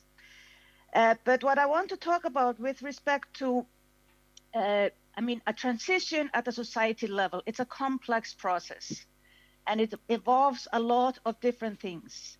And it involves changing behavior. And that brings up just this very big question. How do we change behavior? It's not a simple thing and there's no one answer. Is it enough just to share knowledge? Is it enough just to say, look, we have issues with climate change. So, okay, let's change behavior, so fix it. Well, if it was enough, we would have solved that problem a long time ago because we've had the knowledge for more than 30 years. So maybe we need a shift in values. Maybe we need to somehow start to think differently about things. And how do we do that? How do we change values in societies? What about the public policies and legislations, which is sort of where I'm now currently in my job very much working on? Is that enough? We definitely need public policies, we need legislation, but is it enough on its own? Or do we need some deeper systemic changes? And if we do that, how do we do that? And I guess you will find out quickly that we need a little bit of all of this, and we need it to work together. And just to, because I'm very interested in these value issues, because I think sometimes we forget that. We think, I heard the question in the previous panel about if you had all the money you needed, would that be enough? No, it's not enough. And I want to start by emphasizing this point of values and norms in society, because if we skip over that part, we're not going to get anywhere. I'm going to share with you a story of smoking and how that has changed. I mean, on one hand in my own country, and then how I experienced it in another place I lived in. So I'm born and raised in Iceland. I'm born in 1970, so I'm 54 years old. And when I was a kid, if no one smoked in my home, but if we had visitors that smoked, it was considered polite to offer them an ashtray. You're the host and your person that's visiting you is smoking, so of course you offer them an ashtray. That's a polite thing to do. And then the house was smelling for days afterwards. Things then changed little by little. And at some point they said, no, you destroy the house. It's impolite to go to someone's house and smoke. So you stop smoking in other people's houses. And then we start slowly implementing legislations, but first we had social discussion, first we had activism, and then some legislation, and it's a step-by-step process. And then about 25 years later, the last step was to ban smoking in bars, which would have been considered absolutely unthinkable 20 years earlier. So you sort of change the values in society, and then the legislation was following, and it took place over a longer time. I lived in the Western Balkans, more specifically Northern Macedonia, 2007 and to 8. And at the time, North Macedonia, which was just called Macedonia at the time, they had applied for membership in the EU. They're still not there, but they were interested in getting in there, and they had some kind of a pre-member state status. And part of that was to implement a lot of EU legislation to make them more likely to be able to be considered a serious candidate. So they very quickly implemented a lot of legislation. One of them was a complete ban on smoking in all public places. And this was a society where smoking was very widespread. And they jumped from having not very much regulations at all, where you could smoke everywhere, into you couldn't smoke really anywhere in public places. And there was no preceding discussion about this issue at society level, and basically nobody followed the law. And I have this very specific memory where I was in an airport, I went into a cafe, and I placed myself directly under the non-smoking sign. And the first thing the waiter does, he comes running to me with an ashtray. So it was the policy and the legislation was completely meaningless because we skipped over the value discussion. So I just think, for me, this is an example of how you need to include that in the equation. I also heard in the previous panel a lot of discussion about how we all need to work together. My background is in politics and policy, and this is something I have actually think about a lot. How do all the different actors in society act together? Because that's such a key. If we are going to be successful in having a deeper kind of transition, we will never succeed unless all these players somehow join forces. And part of that is understanding how we have different opportunities of having influence. We have those bodies or those actors that have very formal power. One of them is the international community and the UN and those institutions that we need, for example, for the big global issues that need coordination, like climate change and other big issues. Then we have the national governments. We need them. They have the legislation power and the power to implement the legislations. And then we also need the local authorities, in particular, when we are talking about use of natural resources and interacting with the citizens. They are closest to the people. And it's, of course, different between state, how the division of power between those different administration level is. But we also have other actors. It's not enough just to have legislations and then, okay, we just implement this legislations and we're done. We need the businesses with us. They're very important. They're such big players. And we also need, of course, the civil society organizations. They are extremely important when it comes to shifting values, for example, that I mentioned earlier. And then, of course, we need the individuals. And all these actors, they do have an agency to act, all in their own different ways. But then we also have actors that I have them in this column, the power to influence, the media, educational institutions, whether that's primary schools or secondary schools or universities.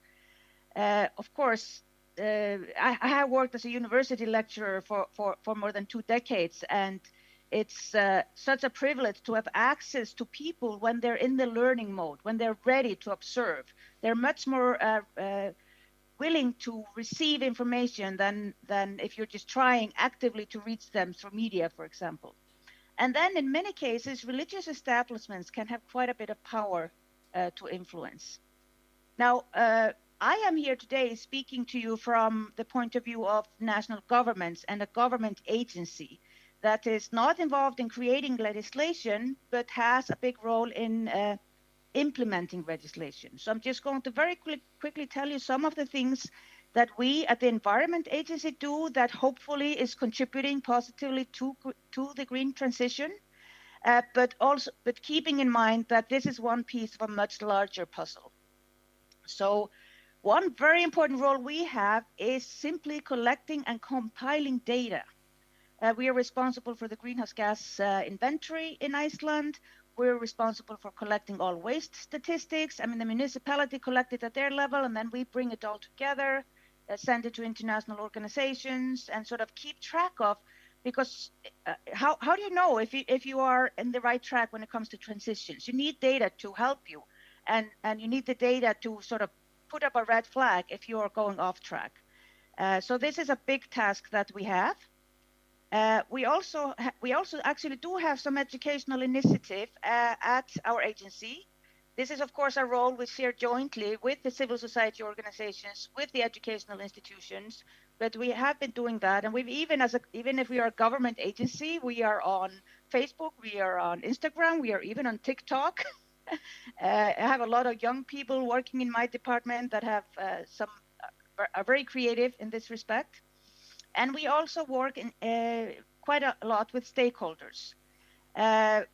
We, for example, have projects where we are actively working with businesses and having a dialogue with businesses and this is helping us identify where are the obstacles for them. And then we can go to our ministry and say, look, if you want businesses to do this and that, you need to make a little bit of changes in your taxing systems, in your incentive systems, in your regulatory framework, because often businesses want to do certain things and they just find themselves being stopped with the environment of the public sector.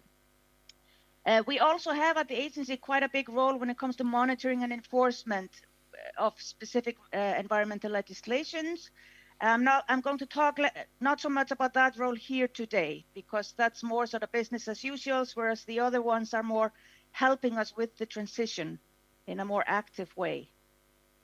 So I already mentioned this, the type of data we are collecting that is helping us. And in addition, for example, with the greenhouse gas inventory, I don't know if any of you are involved in this, but this is quite a complicated task.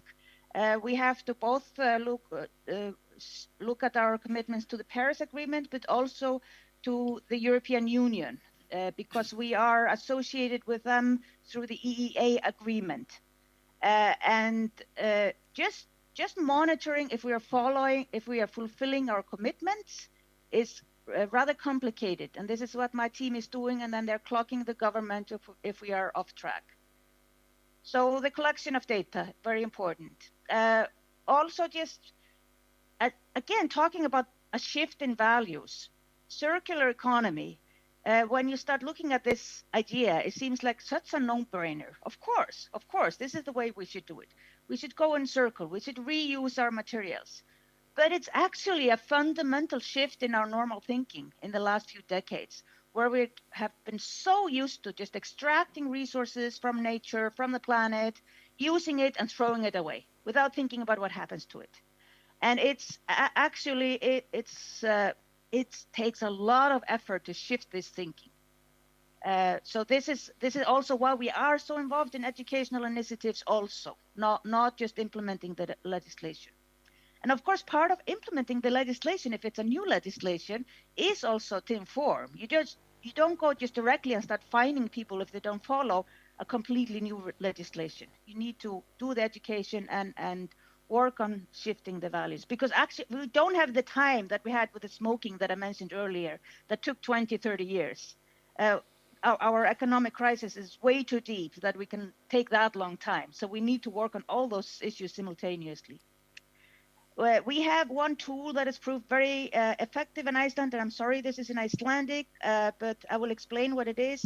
We have this project that is called Green Steps, and almost every government institution in the country, almost 200 institutions, they have signed up. This is a voluntary program where you have a very much step-by-step process in implementing environmental policies in your institute, climate policies, having green accounting, and you get sort of like a prize when you finish a step. So it's a very much incentive-based program. There are no fines if you don't do it, but it's a way of making this process more fun and more accessible. And it's also this idea of, if you as a government institute is trying to make changes in society, you have to lead the way. So the public sector really needs to get their act together if they're going to push businesses and individuals to change their behavior. Also, some very important tools like the Nordic Swan. Our agency is responsible for sort of overseeing the Nordic Swan, which is an eco label that is really has, at least in Iceland, has been growing quite rapidly. There was a time we had maybe 40% of the population that knew what this label was. Now almost everyone knows it. It's becoming very popular, for example, in the construction sector, which is a huge deal, that before they start building a new building, they go into this process and make sure all the materials and everything they're using is at the best environmental standard. And so this is an example of a very powerful tool that is not something you're required to do, but you're encouraged to do. And we use incentives to make it an attractive option. Here's another example of a project we have, which is reaching out to the businesses. And this is the dialogue I mentioned earlier, where we are talking with the businesses, in particular businesses that are interested in plugging into the circular economy, reusing resources and so on. And then they are hitting all the walls and all the obstacles, and we are sort of helping them through them. And that mentioned earlier, we are very engaged. We use all the technology. Should a respectful government agency be on TikTok? Well, if you want to reach all generations, you have to meet people where they are. This is our approach. So just to sum up, how do we get there if you want a transition? There is no magic bullet solution. We do need a shared vision. We need to know where we're going. What is this transition into what? We have to have some kind of a vision. And then we also have to recognize that all these actors need to work together, and we need to take advantage of all the available tools that are out there. So this is what I have for you here that hopefully can ignite some thoughts and discussion. Thank you very much. And Thank you so much. It was I very hope I didn't go over my time. Thank you. Okay, do we want to take a question or two for this speaker, or do we want to move on? Where are we? Do we want to move on since she's online? I don't know. Okay. Thank you so much, and we will come back to you if we have a question. How about that? And we will go on to our next speaker, who's also online, who is Gun, and please forgive the pronunciation, Hildur Magnus Dotter from University of Malmö, and speaking on gendered norms and practices in Nordic and Baltic climate policy institutions and the implication for the climate transition. Thank you. Thank you so much. And thank you for inviting me. Can you hear me? Okay. Yes. Yes, great. Thank you for inviting me to this very important conversation and conference. Yes, my name is Gunnhildur Lili Magnusdóttir. I also have a difficult name to pronounce, an Icelandic name. I am an associate professor at Malmö University in Sweden. And I'm going to start by sharing my screens with a slightly different title of the presentation.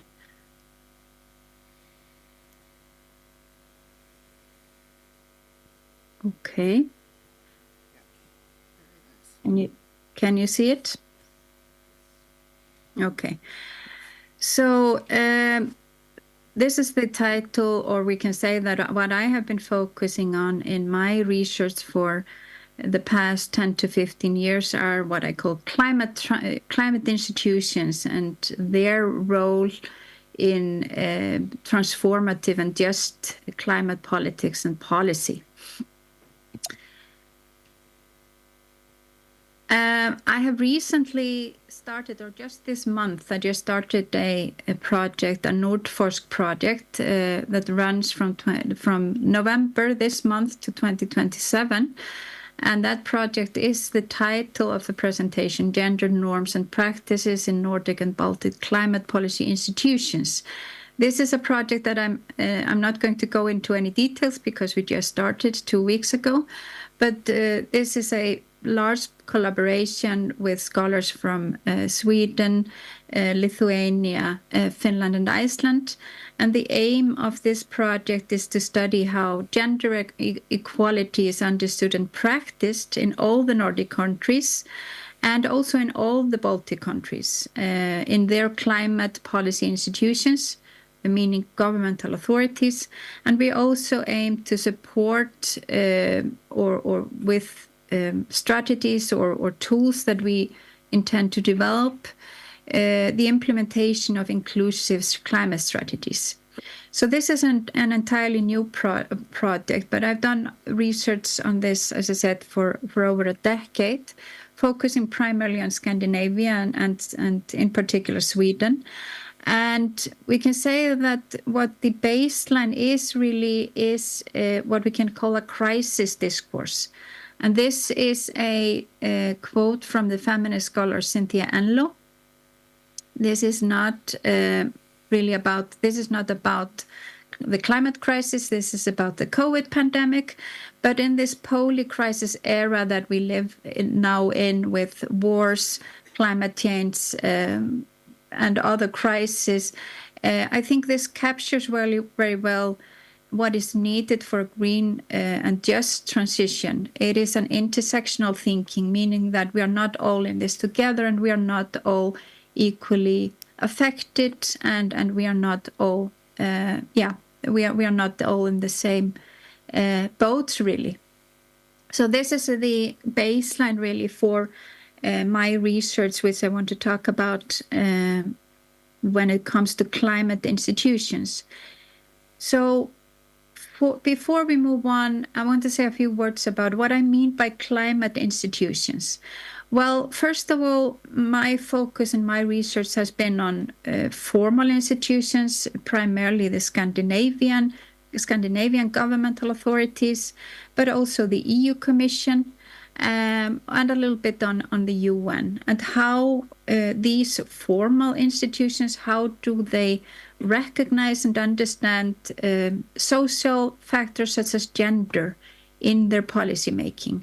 We see in recent years, obviously, for example, both at the UN level, but also with the European Green Deal, we see an increased emphasis on social justice in climate policy making. We see an increased focus on gender and other social factors as an important part of climate policy making.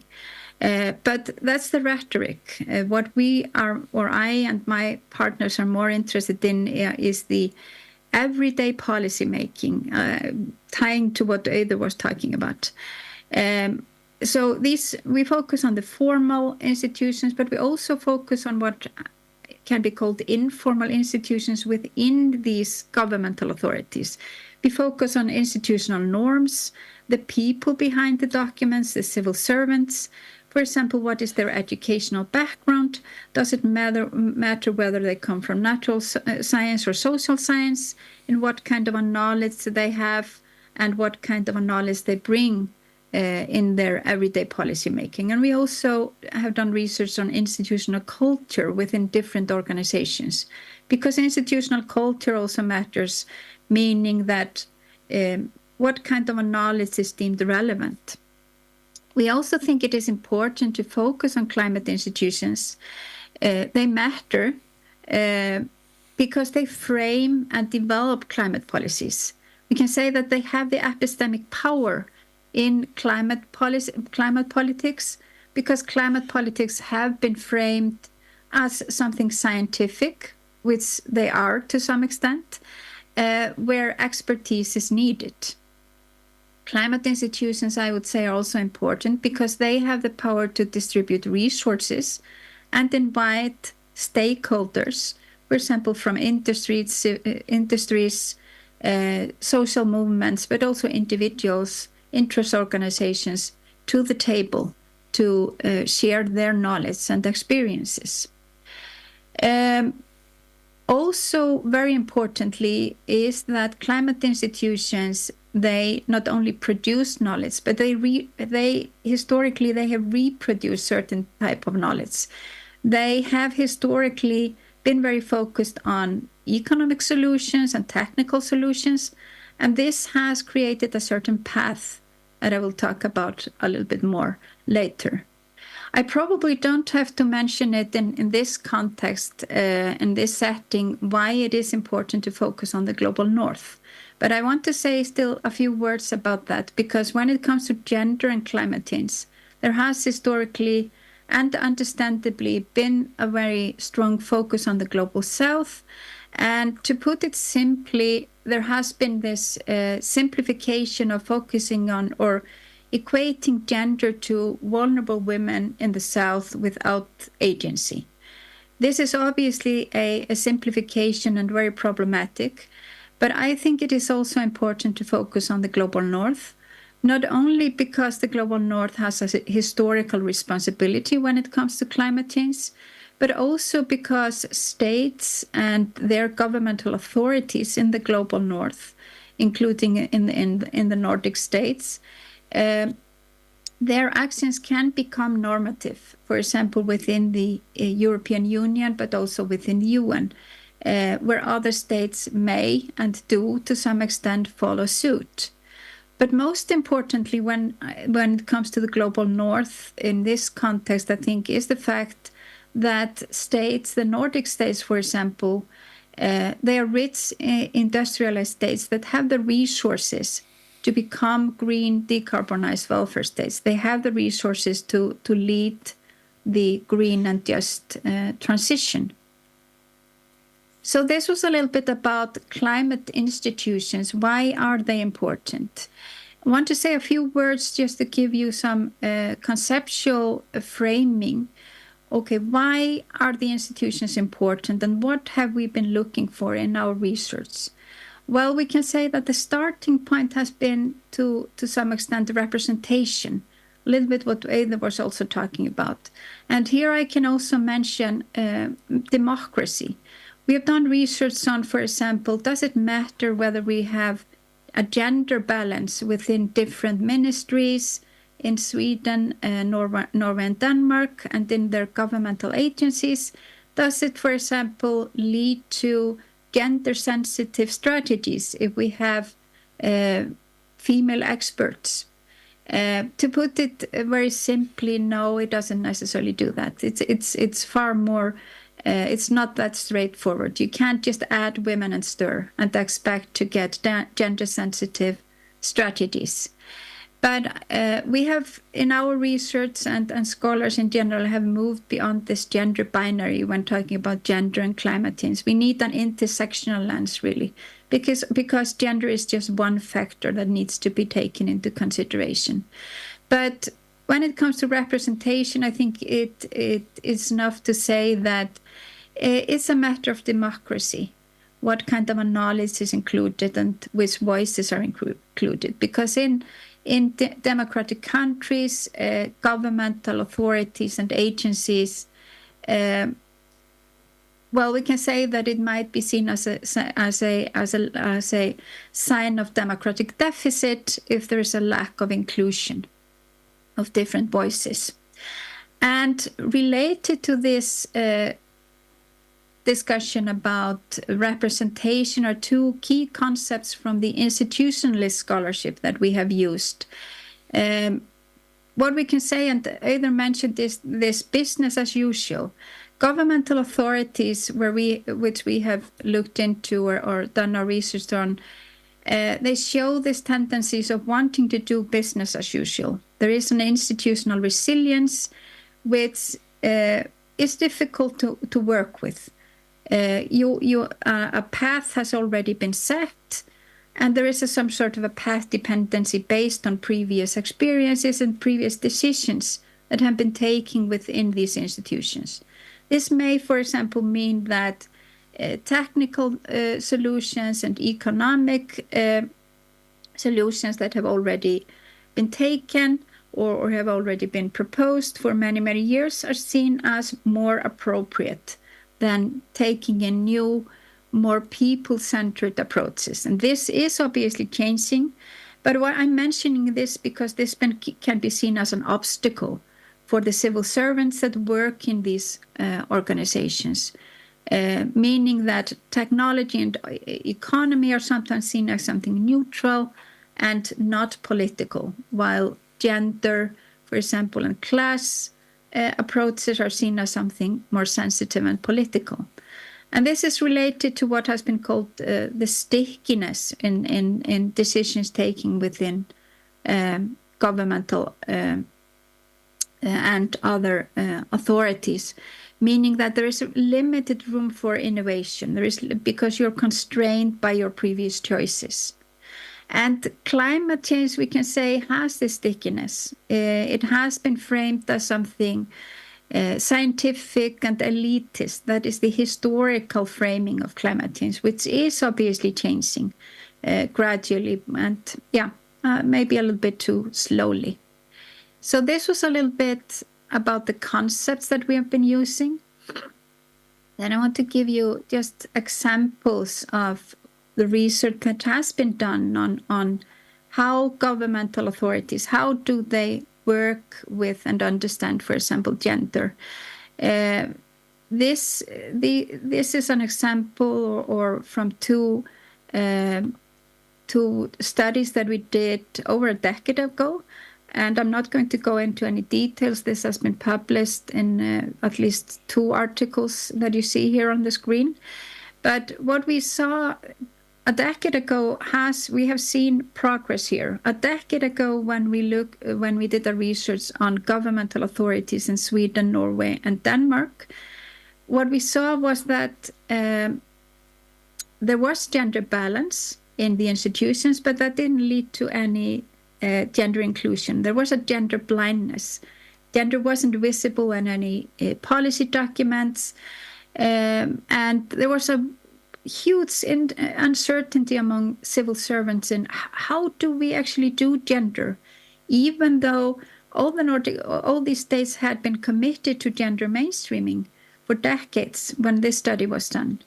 We saw similar tendencies within the EU. We did the year after, in 2015 or 16, we did a similar study on different DGs of the European Commission. We also saw gender blindness there, even though the institutional setting was very different. The DGs the units that we looked into were not gender balanced, but that didn't change anything. The institutional environment was different. There were, we can say, less knowledge at that point in time about that gender does not necessarily equal just women, that there were other factors that needed to be taken into an account. And a decade ago, there was also this tendency to treat the entire population, whether it were the population in the Nordic countries or the entire European population, as a homogeneous group.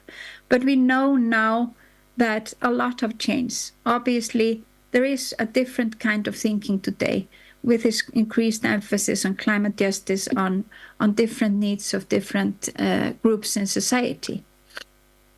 So this is how it was 10 years ago. For the past years, I've been involved in another project that only focuses on Sweden. And we have been interested in, first of all, to see, okay, why haven't we seen more gender visibility? What are governmental authorities in Sweden struggling with?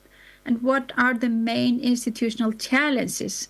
Why we have the rhetoric, meaning that we have policy documents or strategies that say, okay, gender should be taken into consideration, but the implementation seems to be very, very difficult, at least at the national level. At the municipality level, it seems to be, slightly different. And we did some interviews with governmental civil servants at different agencies, but also did a policy analysis of the documents to look for an understanding of, okay, where do we see gender and other intersecting factors such as location, class, whatever is important in these documents.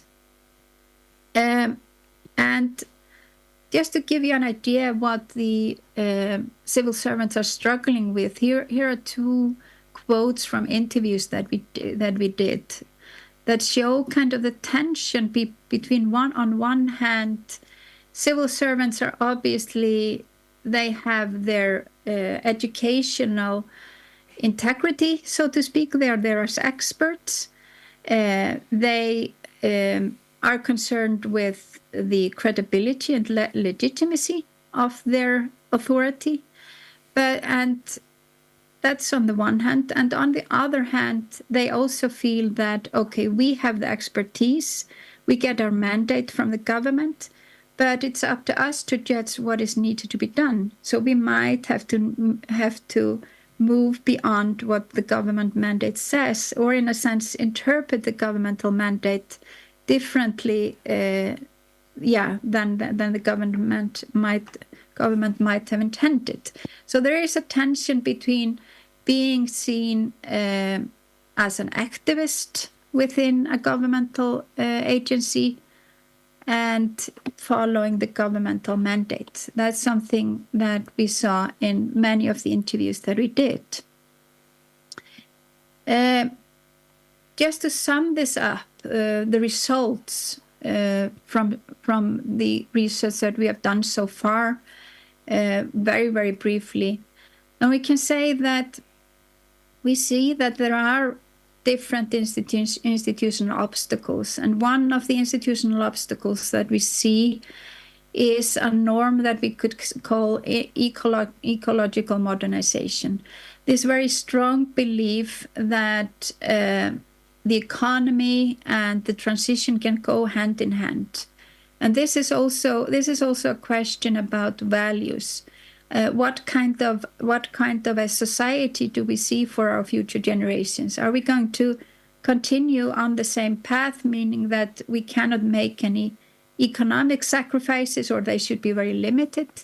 Or are we moving to what has been, for example, called the well-being economy, to a different kind of economy, which is focused more on care for future generations, care for nature, etc. But there is this very strong focus still on efficiency and technical knowledge. And there is a limited intersectional thinking, meaning that there is a very strong focus on the middle class in many of the strategy documents that we have looked into. There's a focus on, we should put solar panels on our houses. Well, then you need to own a house. We should buy electric cars. Well, electric cars are expensive, and not everyone will use car as their first way of transportation. So this is one of the strongest norms that we see in the research we have done. Also importantly is the fact that it is difficult to translate the recognition into real actions. There is a recognition of that justice matter. There is a recognition in the policy documents that gender matters. And we can say that the implementation is difficult.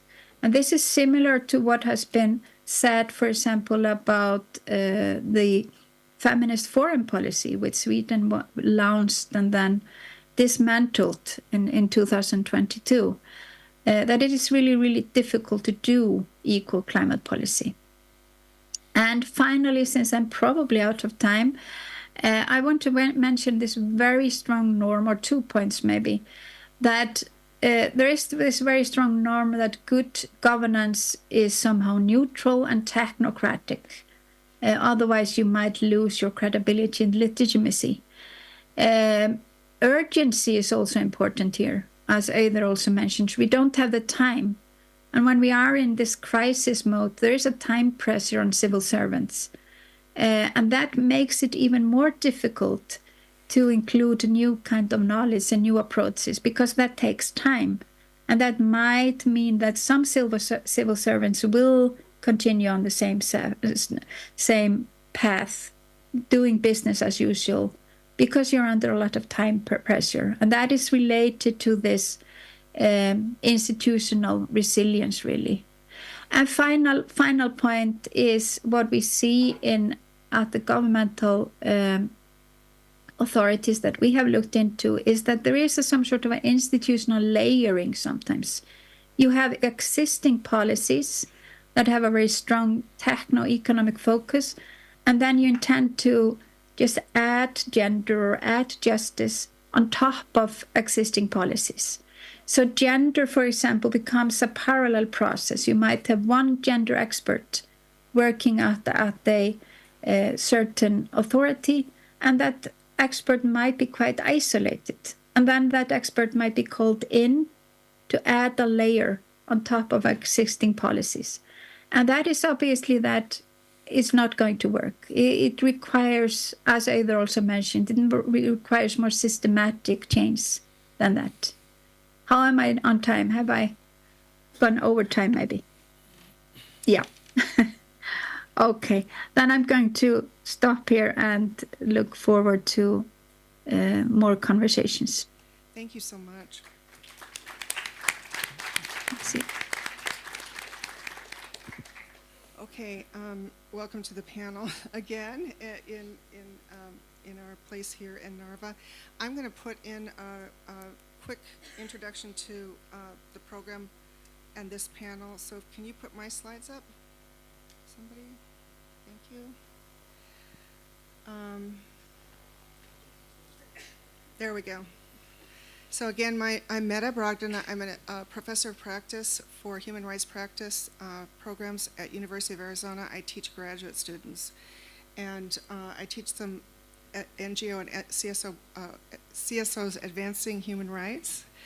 I teach about migration from Central America to the United States and from West Africa to Europe, and I also teach advanced NGO practices, which is basically to help people who are graduating go out with some skills that they can insert into NGOs in terms of the number of things that they do, especially with human rights practice is a very broad field, so in their specific place.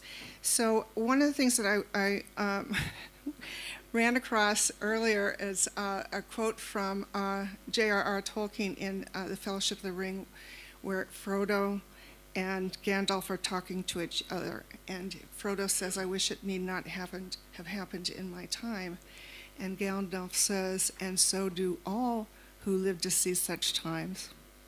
But that is not for them to decide. All we have to decide is what to do with the time that is given with us.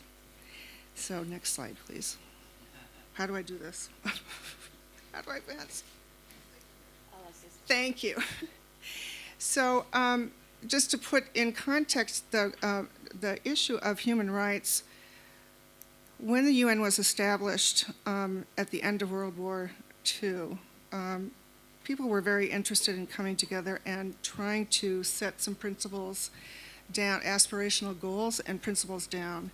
And that resulted in the Universal Declaration of Human Rights in 1948, which almost all countries signed on to. So that's the context of what we're talking about often with human rights, even though the signatories to this declaration in Africa and some other places that were still under colonial rule in the world were actually the colonial leaders at that time. And so the Universal Declaration of Human Rights does not necessarily incorporate some of the ideas about human rights from other areas of the world. There was a new Declaration of Indigenous Human Rights that came out, I think it was in 2007, which started to incorporate additional issues that Indigenous people across the world were facing. Okay, next slide, please. So, because I'm an academic and I do a lot of reading,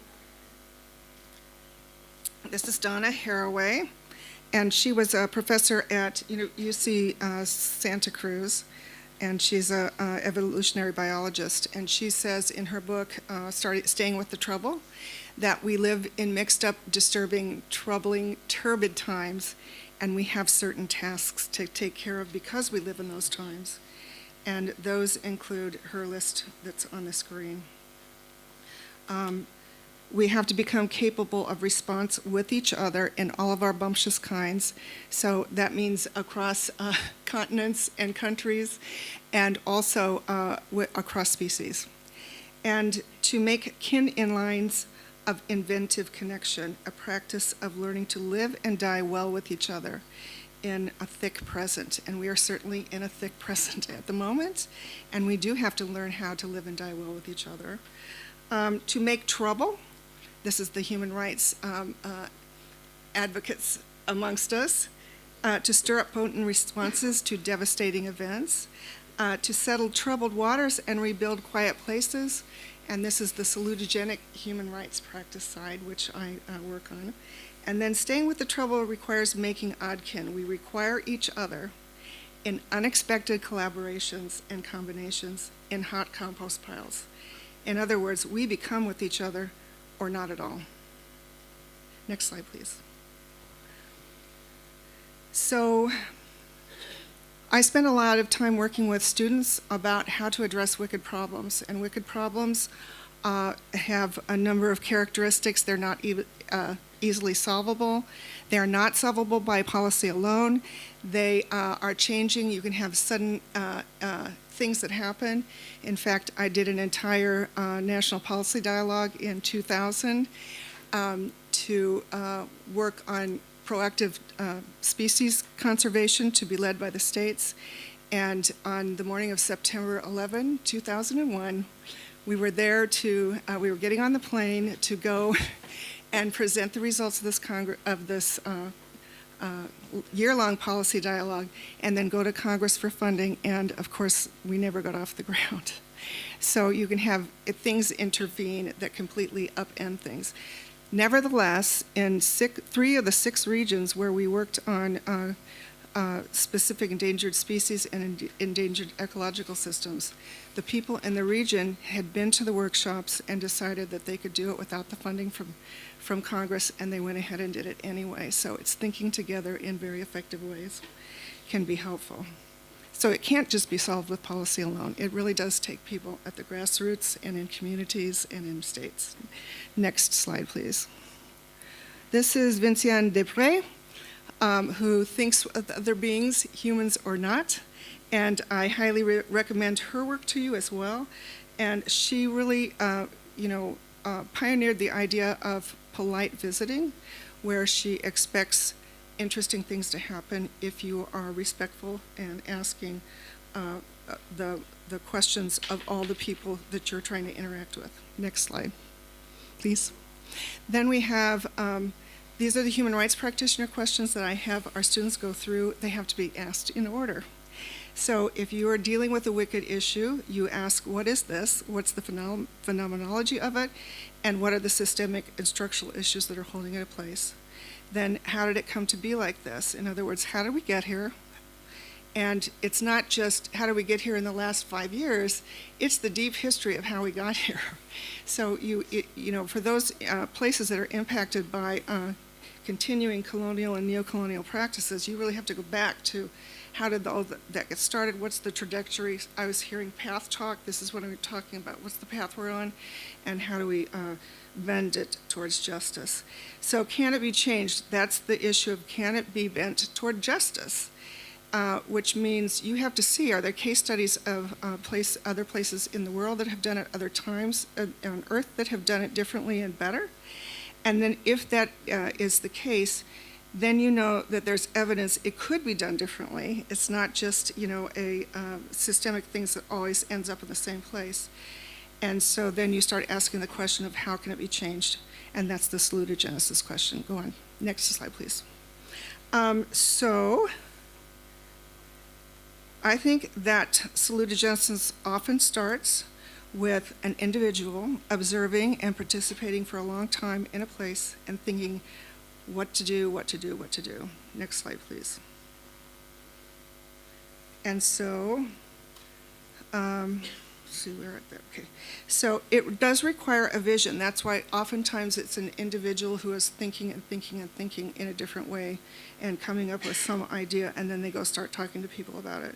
So it launches pathways, it launches new trajectories, it launches new journeys towards a societal and even global well-being that many people can join in various ways. Okay, next slide, please. So here's some visions. Next slide. Next slide. And once you have your vision, how do you get people to join and cooperate to enact it? So this is from The Little Prince, I believe, and he said, if you want to build a ship, don't drum up the men to gather the wood. divide the work and give orders. Instead, teach them to yearn for the vast and endless sea. So this is really about individual and collective agency, and helping people look forward to the future. So we are so happy to be at this conference and looking forward to the future with you. Thank you. And now I want to call Associate Professor Michael Jorgensen from Aalborg University. My grandmother was from Aalborg, by the way, Michael. So nice to meet you. I hope we get to talk afterwards. Thank you.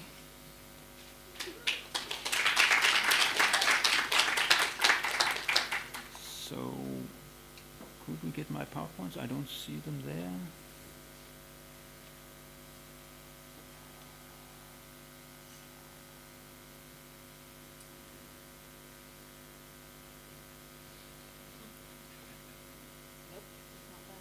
I need some PowerPoints.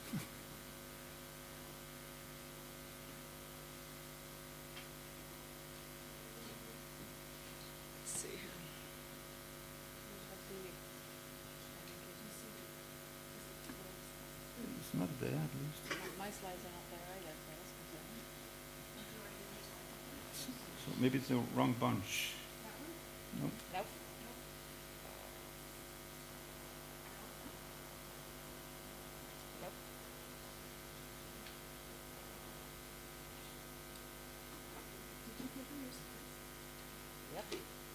No.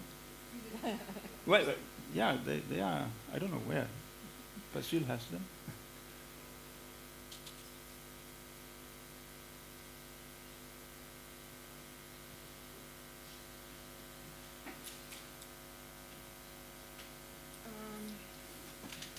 We need somebody to help him get his slides up. I'm going to go on to another speaker while we figure this out. Okay? And so, can somebody help him? Can you let me know that somebody is helping? Hello?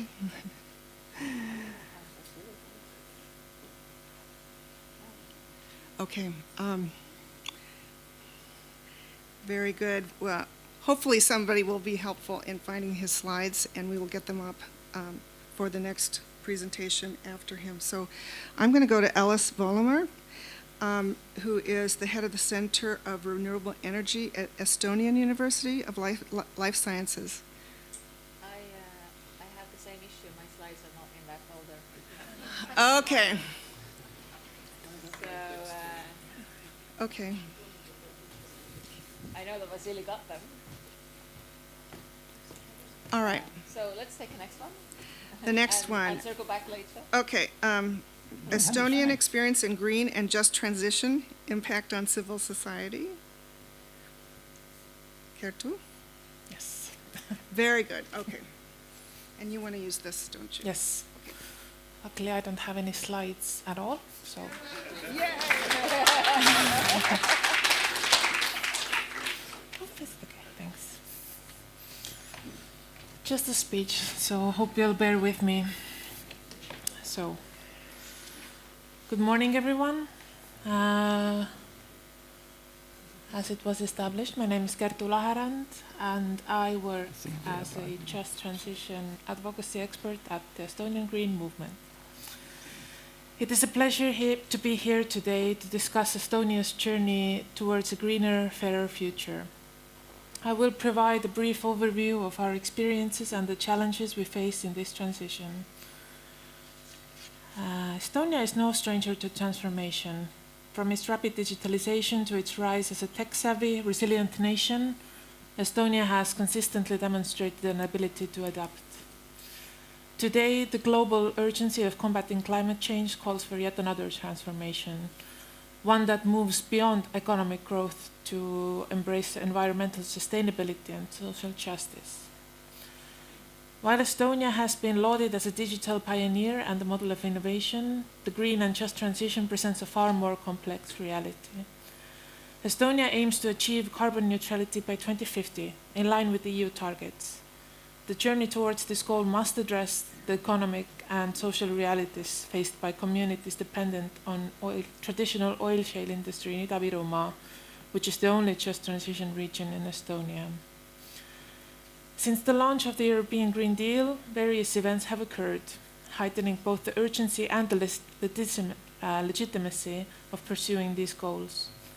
Balancing environmental urgency with the time needed for social adaptation is a delicate task. While the Estonian government strategies align with EU climate targets, the implementation often feels fragmented, leaving civil society with the impression that short-term political and economic interests outweigh genuine commitment to justice and sustainability. While Estonian Green Movement is an environmental organization, we see this transition as not just an environmental or economic challenge, but as a human rights issue, and one that demands greater attention to marginalized voices. Efforts are made to include local communities, trade unions, civil society organizations, youth in formal mechanisms like public consultations and stakeholder platforms. A great example here would be the youth-led climate assembly a few years back, which allowed 40 young people from Ida-Virumaa to evaluate the region's territorial just transition plan and propose changes to ensure youth gets a fair deal also. Yet the participation other times feels often tokenistic. Policies are presented as consulted, yet the power to influence them meaningfully remains concentrated in the hands of government and industry stakeholders. In Ida-Virumaa, oil shale dependent communities are bearing the burden of the transition. These are the voices that should be centered, yet they often find themselves sidelined in decision making. However, we can see that engaging the Russian-speaking community in Ida-Virumaa is just in the just transition process presents a unique challenges that must be acknowledged and addressed to ensure an inclusive and equitable shift away from oil shale dependency. This community, comprising a significant majority of the region, often faces systemic barriers, including limited access to Estonian language retraining programs, insufficient outreach in culturally and linguistically appropriate formats, and historical marginalization that has bred mistrust in national policies. And furthermore, the closure of oil shale operations threatens just not jobs, but also the cultural identity of Ida-Virumaa, where generations have worked in the industry. Many Russian-speaking residents are deeply tied to the oil shale industry, not just economically, but as part of their identity and cultural heritage. To be a miner is a thing of pride. A just transition would require addressing this psychological and social loss, which goes beyond economic measures. To foster genuine participation, we must prioritize inclusive communication strategies, offer tailored educational and retraining initiatives, and ensure that their voices are represented at every stage of decision-making. There is currently a disconnect between the programs being offered and the actual needs of the community, which makes it difficult to motivate locals to meaningfully engage in these initiatives. So, here are some possible solutions to counteract. Ensuring all of the just transition materials, including policy documents, training manuals, and public announcements, are available in both Estonian and Russian. Utilizing Russian language media outlets, including television, radio, and social media platforms, to disseminate information and updates about the transition process. Employing local Russian-speaking facilitators to act as intermediaries between government bodies and communities, ensuring effective and culturally sensitive communication. Incorporating Estonian language training alongside job skill development, empowering participants to improve their employability in the broader Estonian job market. And supporting initiatives that preserve cultural identity and prioritize local needs, such as cooperative models of renewable energy projects.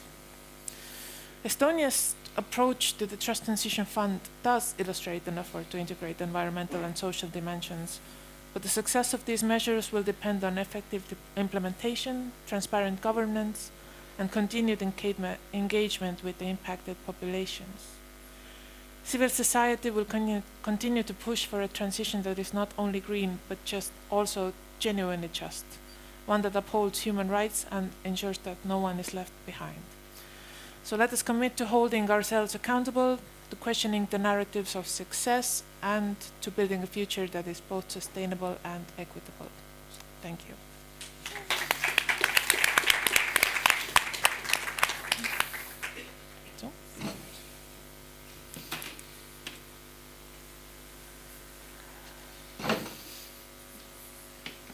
Okay, I have a stern message that we're supposed to finish in 6 minutes and 33 seconds.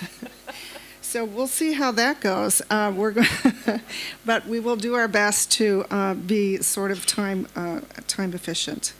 And our next speaker is from Aalborg University. Thank you. Can we get the PowerPoints also? Yeah. Yes. Thank you. Yeah, hello. I'll be talking about one of the big problems that we have in our so-called modern societies is that we buy more and more and we throw away more and more things. So I have agreed to talk about how can we actually obtain longer lifetime of our products and what can the repair movement do and what is around in terms of national and international regulation. So I'll be talking about how can we understand our present society. I'm building upon a theory about the so-called acceleration society. Then I talk about what are the strategies to make products last longer and who can do what. But what is this acceleration society? There's a German sociologist called Hartmut Rosa that talks about that we live in a society with a self-enforcing acceleration cycle.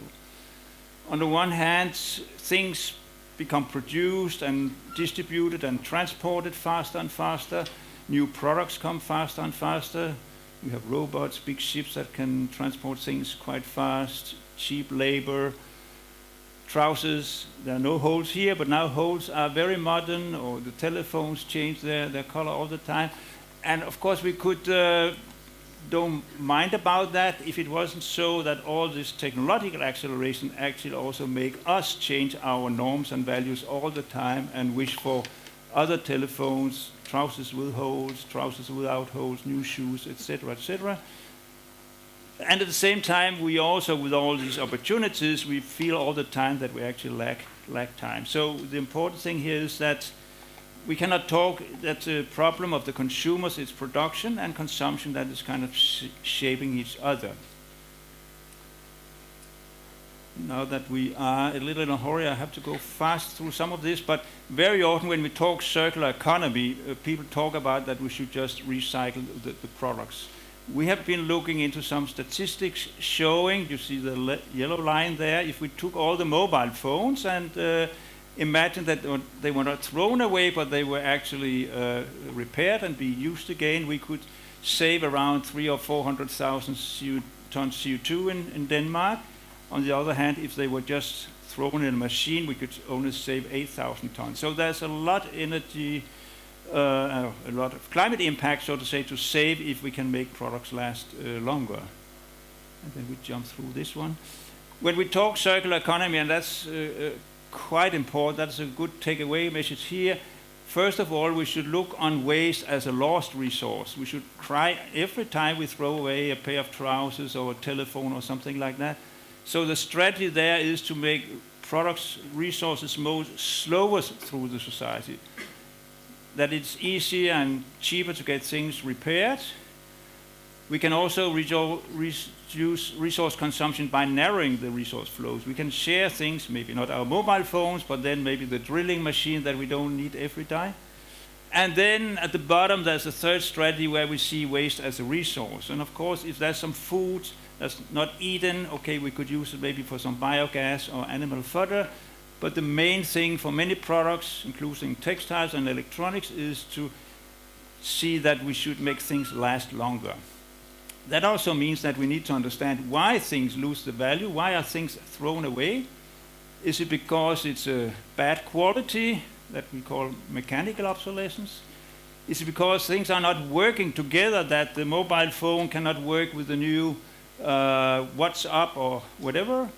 Or maybe the most difficult one, is it psychological obsolescence, that suddenly we want a bigger mobile phone or trousers with holes or whatever. And then, not least also important, the so-called economic obsolescence. That it's actually more expensive to get things repaired than to buy a new kitchen machine, for example. To find out about this, we have carried out surveys in Denmark where we send out questionnaires through a bureau to citizens. And then we ask them, for example, did you have, here you see some results, did you have in the last year, this is our first survey, we are digesting the new one right now, did you have a mobile phone that needed repair? Well, 20% had. Did you get it repaired?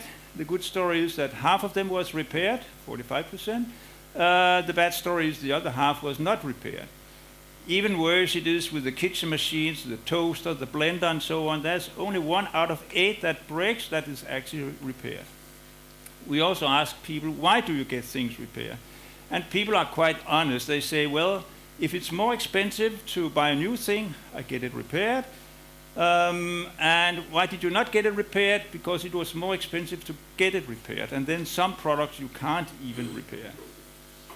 Then we also try to calculate from the survey. So imagine that in the region of Copenhagen, every year 100,000 telephones are thrown away because they could not be repaired, and 100,000 kitchen machines were thrown away because they could not be repaired. Now that we had a conference about green and just transition, I've also included this topic here. Is there any role of some socioeconomic aspects when we talk about things that are thrown away? Well, we look at the longer education people have in that survey I showed, the higher they have repair rates for clothes and shoes. The higher income, the more products are repaired. The lower the income, the more electronic products and furniture are characterized by the people that respond as unrepairable. So maybe it is so that those are more well off, the more wealthy household, they can actually afford buying more expensive and repairable products. So thereby, by having a lot of products that are of bad quality that people have to buy, then this linear economy is actually reinforcing some of the inequalities in our society. What can we do about it? It's quite important what strategies businesses have. To the left there's a refrigerator that was in our courtyard, just a handle broken. I don't know what was there. In the middle you have a happy vacuum cleaner repairman. And to the right, just to show that sometimes standards are important. If you can't get the right bag or the right tube for your vacuum cleaner, maybe you'll have to throw away the whole vacuum cleaner. EU is very much aware about this.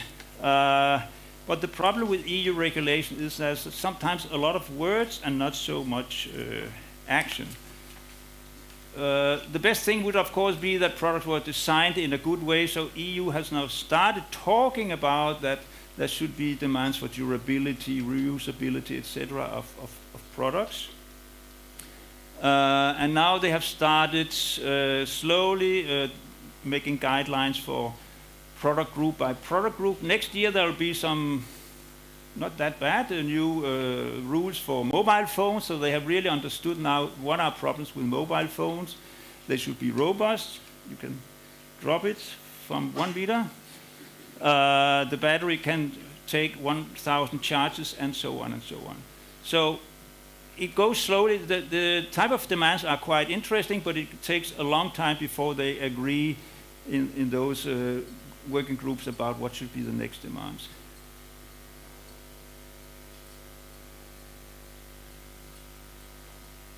And, oh yeah, by the way, that's also, let me see if I can go back.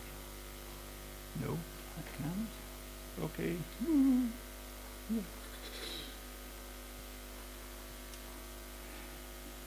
Here at the bottom says no requirements for price of spare parts. That's quite important. That EU now says there should be spare parts, but there's no demands for the price, and we know that will be a big problem.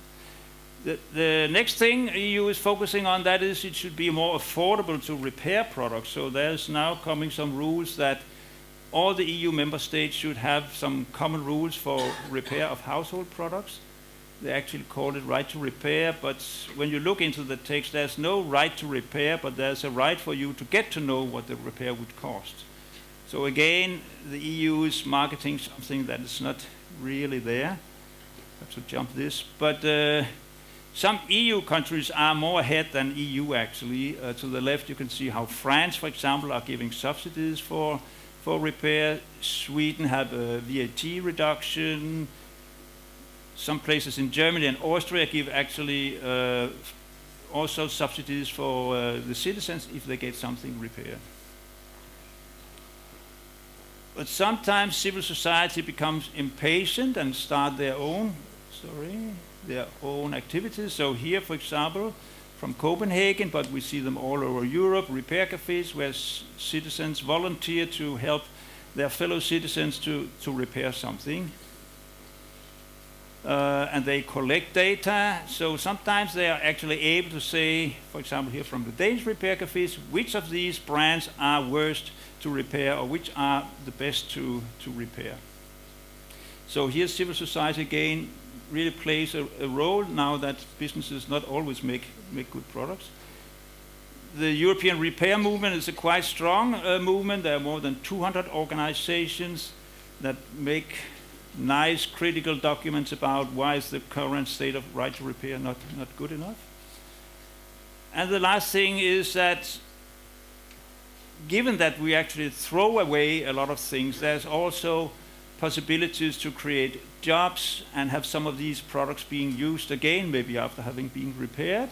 Here to the right you see a lot of happy people from Flanders, because in Flanders they combine second-hand shops with repair cafes. And they are able to employ a lot of people that maybe otherwise wouldn't have been on the labor market. But that demanded some changes in the regulation in Flanders. But they have been able to now develop more than 100 shops, more than 5,000 employees, and 4 to 5 million people from Flanders that go to do shopping in those reuse shops every year. So there are many things that can be done when the national and international regulation is not really taking care of the problem. Thank you.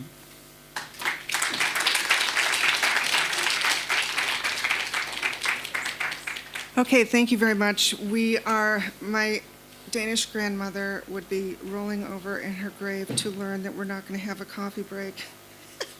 And we're just going to keep going. I've just been informed to do that. So, and actually, I was told one time that I was at a conference and somebody was trying to tell me what to do, and my colleague said, "You do not tell that woman what to do." But since I'm not in my own country, I better listen to the folks that are here. So I'm going to go ahead to Ellis Volmar. Thank you. Yes, thank you. Can I get this to work? It's working? No? It's not working? It's turned on.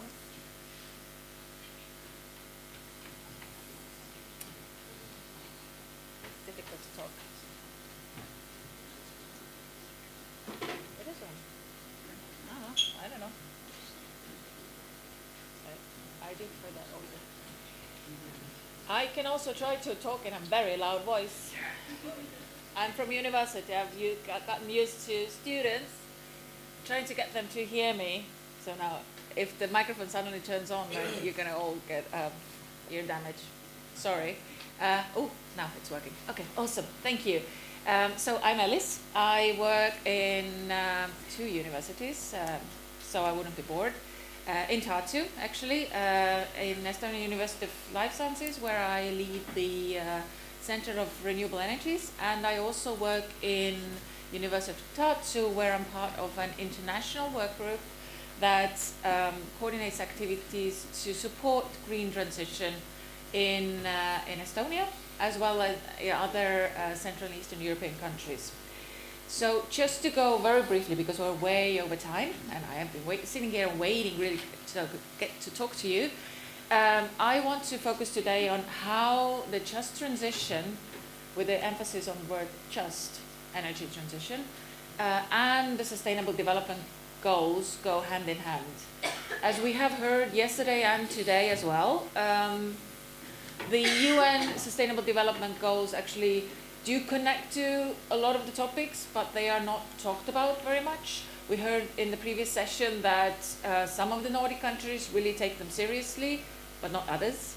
I can tell you that in the Baltic states, the situation is closer to not really looking into, like, considering them in their planning and budgeting processes when you're talking about the local level governments. However, when we look at the concepts, then the just transition is absolutely one of the ways where we could ensure that the UN, the global goals that the governments have actually set for them, would be met. Because the UN really wants us to shift in a way that is equitable and inclusive, that takes into account the different social aspects, different economic aspects, and different environmental aspects, of course. However, when we go and talk to people about just transition, then usually they think about, oh, it's related to renewable energy and mitigating a little bit the climate adaptation and climate change effects, let's say that. However, I lost my notes now, sorry. However, when we look closer and really start thinking about the just effect, just an equitable impact of the energy transition to become more sustainable, to become more clean, then the UN gives us very clear guidelines that we should also take into account the industry, the innovation and infrastructure, because this is where actually the change gets from the universities, gets from the research to the actual market and gets implemented. Then we have sustainable cities and communities, because the green transition really helps us build smarter and more resilient cities and urban environments that are more suitable for people and their needs. And then, of course, the responsible consumption and production that we just heard about, because that helps us really cut our emissions and helps us cut our waste. And this is, of course, not all, because if we look further, then the just aspects of the transition require us to change the systems that are connected to the energy and climate adaptation, which means that we should definitely address the food security and abolishing hunger. We should focus on water and sanitation and improving that because it's connected. Looking at decent work and economic growth, so that it's the shift from fossil fuel supported jobs to green jobs would be fostered and done in an equitable and accessible way. And of course, really looking at this reduced inequalities, really involving the vulnerable groups and supporting life on land. So having this kind of really complicated water, energy, food, land nexus is crucial. However, it's also very complicated. So what we have been doing in our work in the past 7 years was working with post-Soviet countries, modern named Central and Eastern Europe, but in reality it's post-Soviet countries that have a very common belief systems and operating systems that stem from the Soviet Union and are slow to change. It comes down to beliefs and norms that we also heard about today. And what our work has focused on a lot is improving the skills and knowledge on the local level. By now, in the past 6 years, we have worked with more than 100 municipalities, different sizes. In the countries you see a dark blue on the slide. And what we have come to realize more and more is the main thing that we usually hear first when we go there and say that you should have a strategic plan for energy and climate transition. And then they say, the first thing they say is like, we don't have money. And then when you actually sit down and start talking to them, that it's connected to with a lot of policies that you're already doing, and it just requires a mind shift and how you look at things, then they become more open. And with our support, with us holding their hand almost, not literally, but metaphorically, then actually those municipalities that we have worked with come up with the more strategic plans that give them more security for the future, that their people and their communities would be bold enough to make this change, because very often it comes down to the local individual level, whether the person is willing to take the step to have the shift in their activities. And the other thing that we have started stressing more and more in the past 2 years, and now it's backed up by the research as well, that I raised already yesterday, not doing these activities will cost us so much more. So we can't have an excuse that we can't afford this change. Yes, there is a huge level of inequalities between countries, and it is clear that the richer and wealthier nations and wealthier communities should help the less wealthy. Of course, it's a little bit concerning with the results of the COP29 from just a few days ago, a week ago, that it's the wealthier nations are a little bit reluctant to do it, but I think it's the responsibility of the civil society, of the local communities to keep pushing for it. Because in the end, if the poorer nations, if the poorer communities are not helped along, it will actually influence everybody. And the results will be very, very tragic. But I don't think I need to convince you on that. So, how to move forward? I think the importance is that I'm very happy that Mairi earlier showed the triangle, how the policymakers, the civil society, and the business sector or the private sector are connected, and they each carry a role. So if the civil society is sometimes left out of these discussions, we have to just invite ourselves in. We can't allow the civil society to not be part of the decision making, not be part of the policy making, because that would lead us to be left behind, and that will cost us dearly on the long run. So I hope that all of you who are representing the civil society here will actually carry on, be brave on this, and really, really advocate for this inclusive decision making, so that the policies would be coordinated across the different sectors, and this would lead us to the climate and energy justice. Thank you.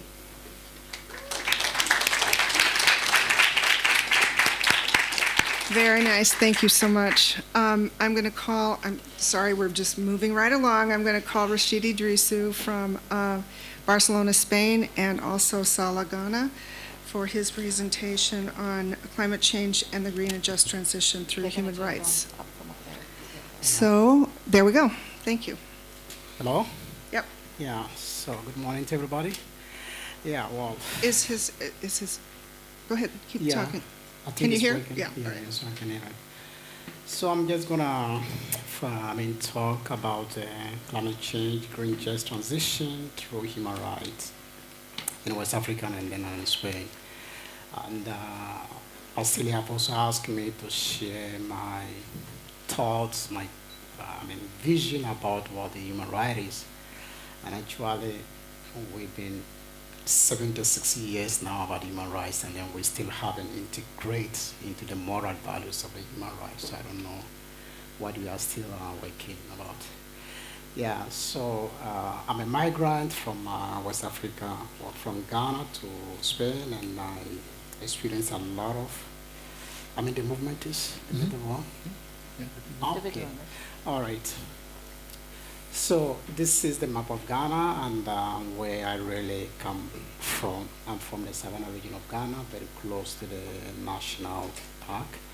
Yeah, and here I have a poem that has been translated from my language to English, and this poem was established before, colonization, even before the slave trade, and it was educating the children about taking care of what the planet is.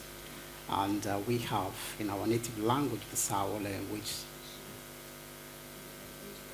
The next slide, okay. All right, yeah. So Xaule simply means, is referring to the ground you are sitting, but if you translate it from my language, it means suspended in space. And suspended in space is talking about the planet in which you are living. So, and they said, it belongs to us and it belongs to everybody that we must constantly take good care of it.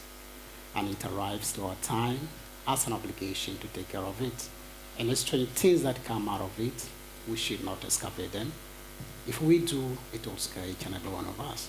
And I'm completely sure that we're talking about this climate we are talking about in those days before it's arrived to our time today. And for me, this is an interpretation and also as an education, because for us, an education is transmission of wisdom from elders to the younger generation so they can build their future on that. And the interpretation of the poem that was written centuries before we are seeing the effect today, this is the interpretation that we actually work on from excavating it. Yeah, so I'm talking based on an indigenous perspective. Here I'm listening, we talk about the global sustainable development, but for me as an indigenous person, I would propose that sustainable development based on what people know and have around them. And this is where you can build your sustainability on, because the rotation of the planet have already given us different climate changes that we have. You have a cold and I have heat, so we can't talk about the same sustainability in terms of the climate change. So in my culture, we actually have our indigenous governance that is not written, but it is also encoded from songs and cultural practices, information including information about protection. So the suspended in space is a law of protection of the environment they've preached us for a long time. So for me, climate change is not just changing the weather as a global South person. So climate change was the change, loss of knowledge and wisdom from the DNA. And this is the system of education imposed by colonization on the generation of Africa.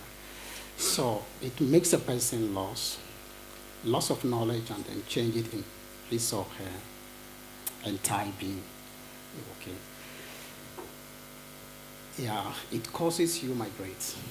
An inability to stay in your own culture is due to the mind climate change as I've experienced.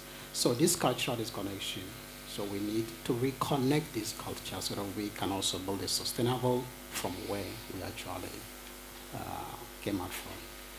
So from my project, we did action research. So we had a conversation with the traditional chief. Here we speak about the government, but if you go back to Africa, we speak about the local authorities, which are the chiefs, before the establishment of the Western system of governance. So we have the two systems of governance. So I'm going to talk much about the traditional government, which was existed way before the British colonized my country and then changed us. So we begin interviewed for all this to find out their perception of what they think education is. And what they are talking about education is about the values of the traditions and culture that has been disconnected based on the system of education imposed by the Western. It divides the children from their parents, and the parents cannot contribute to the children for their educations. So to do governance resources and undertake development that will be sustainable by the people themselves, the regions of the global South, we must begin from what the people have, what they know, and how they can sustain themselves from their own resources. Not transferring ideas and then tell them what they think development have to be. So sustainable development begins with what people know and have, and these are the elements that I think that we know as a global South person: the language, the nature, the governance, the food, the family, the medicines, the music, the craft, and then the livelihood, and then the history. These are the cultural heritage that has been transferred from elders to the future generations that you can see. So for me as a global South person, for me, an education is an inheritance, and it comes from ancestors to the present. Yeah. So for us, education is an inheritance, and it comes from ancestors to the present, and it is not a certificate that can be transferred as a signed document. It is a certificate in your head that guides you how to live in your society. So what my elders and parents teach me. So for me, this is the basis of what education. So when we lose our cultural and linguistic heritage, then we lose ourselves and community esteem, right? So in K-12 education, so the British established, let's say, an Eurocentric schools in the southern part of Ghana, in the Cape Coast, where they settled in the north. And they did not establish schools until 1957. So Eurocentric education has already been telling us. So we're learning the history, the philosophy, the culture of, let's say, the global north. So it makes us think that the global north is the best solution for us to migrate to, and this is causing the migration. So, and what happened here, because I've always been researching, finding out what's the cause of, the global north that we cannot be stabilized after we attended a school. And I found out this document that was being, a program that was being presented in the British Parliament in February 1835. So 50 years for planning how to interact my sustainability. So the plan to break the backbone of Africa in 50 years, because the division of Africa, it was divided by the Europeans in around 1885.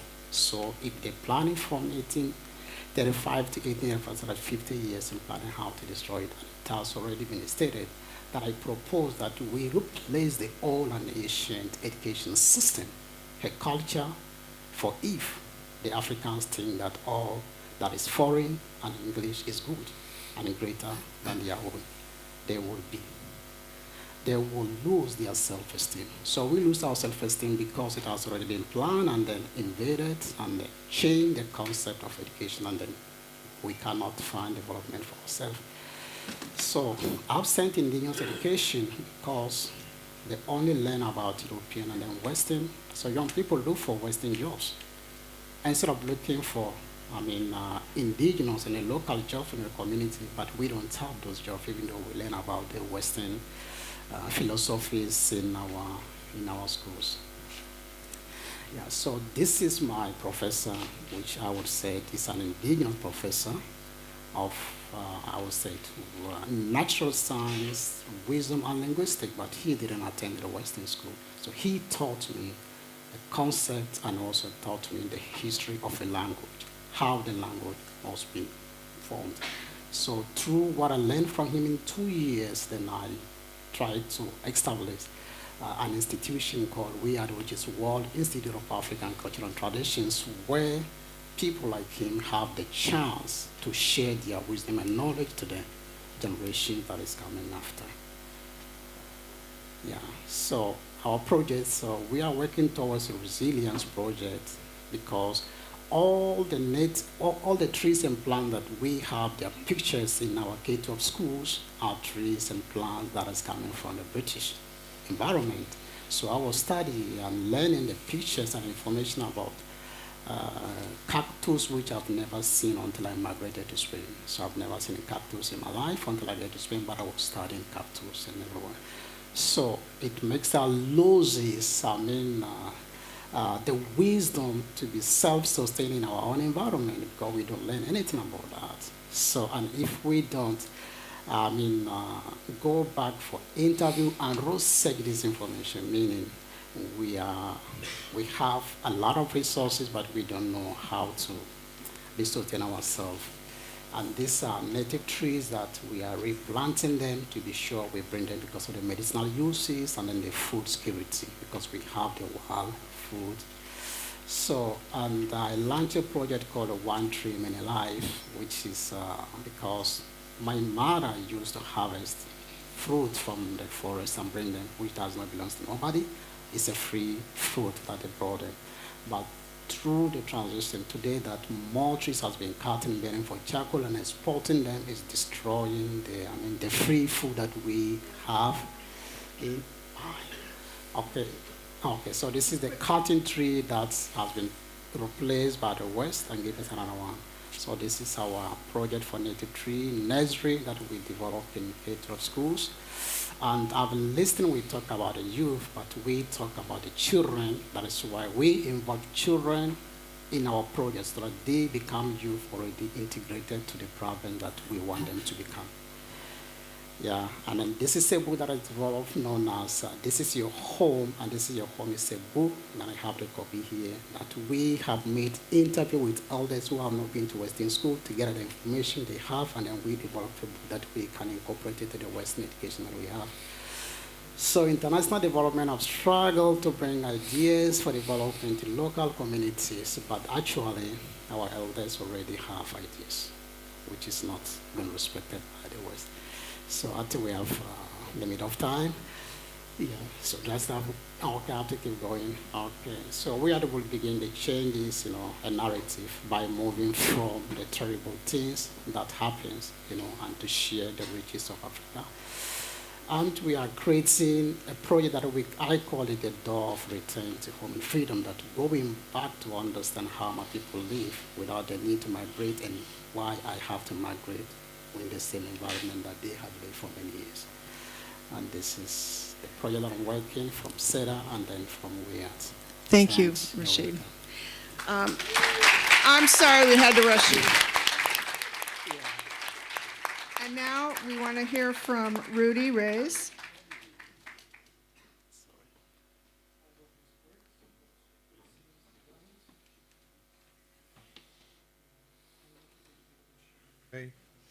Okay, who feels stressed and tired?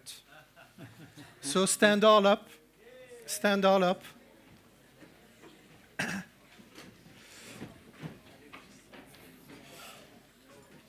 Yeah. I love to see that. Okay, I have two questions. The ones who feel mindful right now, and be very honest with yourself, you sit down. The ones who feel mindful, who feel relaxed, who feel really comfortable, sit down. Don't look at the others, it's a free game. Okay, then for the others, we will do a small exercise. I don't need any preparation because I think many of the heads are full of wisdom. I just ask you during the speech what I'm going to bring you. It will be very short. I had a whole preparation, but out of respect for you, I won't bring all the items. I will just give some ideas. Please, if it is difficult, put your hands on your chest, put your hands on your bench, sit down, close your eyes, and see what happens with you.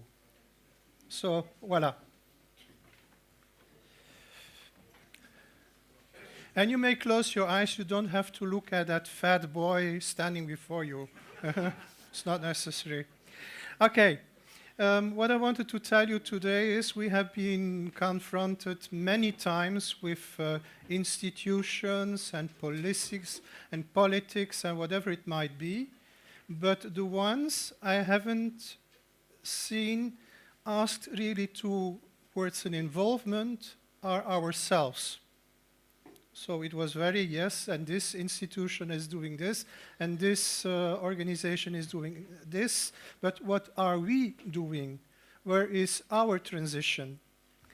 And our transition is as much important as a transition of institutions because we all belong to institutions, and institutions are made of human beings, of human mankind. And if we try to see some guidance in order to do that transition, I think it is important to be aware about certain guidelines we get in our lives. And in these days, we have been confronted with two types of guidelines. At one time, we had the SDG, I think more or less known by everybody. And there is also what we call human rights. I have always difficulties if we are talking about human rights as seeing them universal. So I should like to ask to you, for whom here in this space human rights are really universal? Do you understand the question? No? Universal human rights, this means human rights available for the whole of the population. So we talked very often about universal human rights. This is what I heard when I was young. Who says that human rights are universal? Not, or should be universal? Should be universal. What is the real obstacle to the fact that they are not universal? Are the humans? Yes. I should signify this as what we call culture. Culture is identifying a lot what we are doing nowadays. We have a specific culture to whom we belong, a kind of peer group, but at the same time, we also have our personal culture.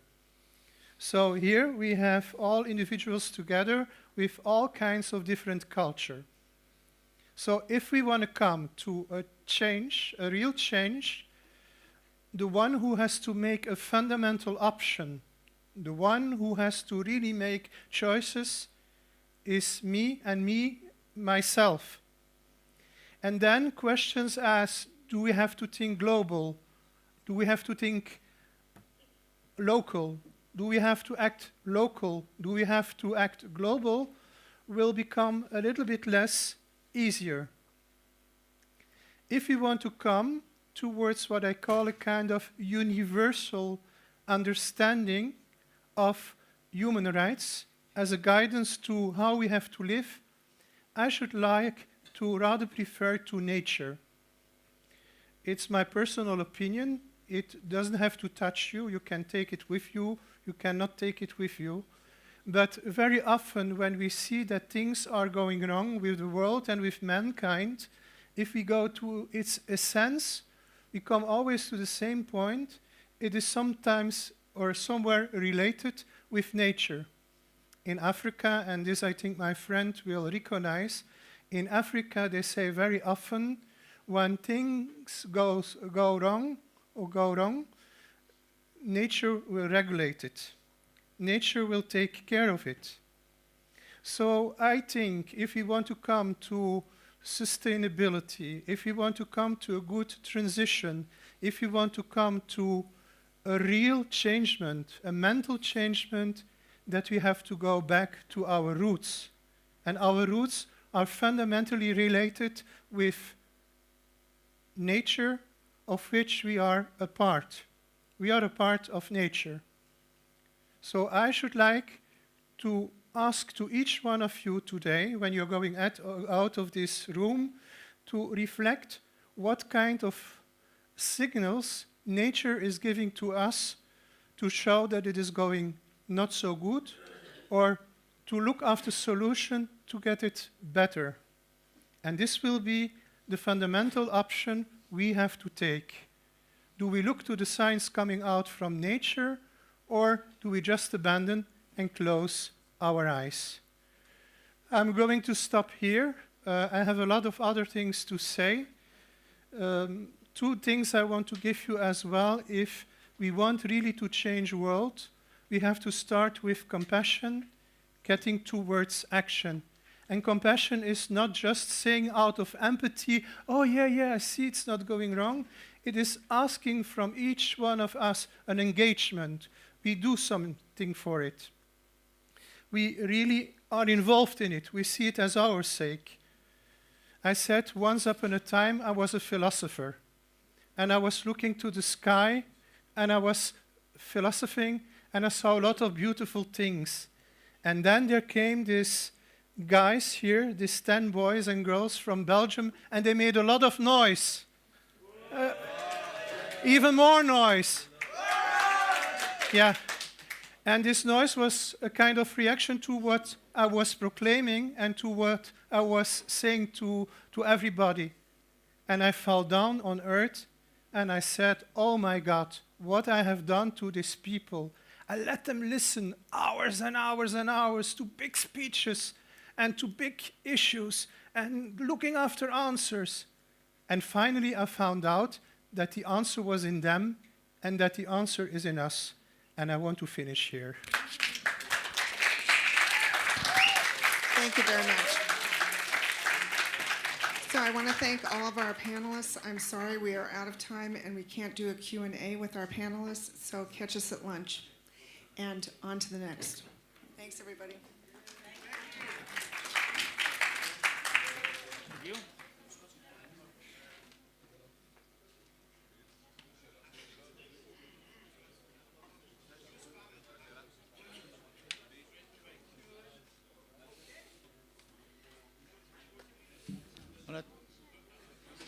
Go ahead.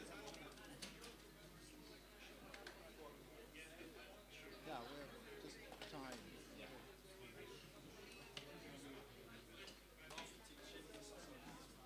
So please don't leave our hall. It's the last panel discussion.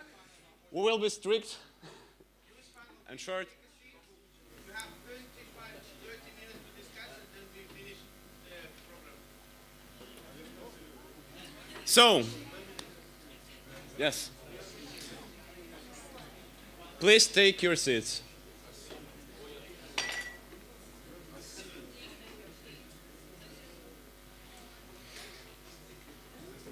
Yes, please take your seats and listen carefully. So, we're moving to our final panel discussion for today with the youth. It's going to be pretty short, but the main topic is examining and transforming of current consumption patterns by integrating sustainable lifestyle and tackling biodiversity loss. So, my name is German Morris. I'm here with you, and I want to invite guys, please. Yes, and I want to invite our experts. So, experts, Matthias Nicholas Berg, leader of Growth Venstre, Norway. Applause. Alejandro Adventure, Compass Denmark. Stefan Orn Ingvarson Olsen, the National Youth Council of Iceland. Dana Arfanova, representative of University of Cologne, Germany. And final one, Arten Adra, Big Jean, Belgium. Okay, so we'll be pretty strict. I hope it is all fine with you. And please give us some time to provide information, and after you'll be in your dopamine zone with the food. Okay, so, Marius? Yes, and for the first round, I'll give you up to 5 minutes, 5 is the maximum, to present your ideas, your presentation of this topic. So, Marius, Sure. stage is yours. Did you receive my slides? Yes. Could I have the clicker?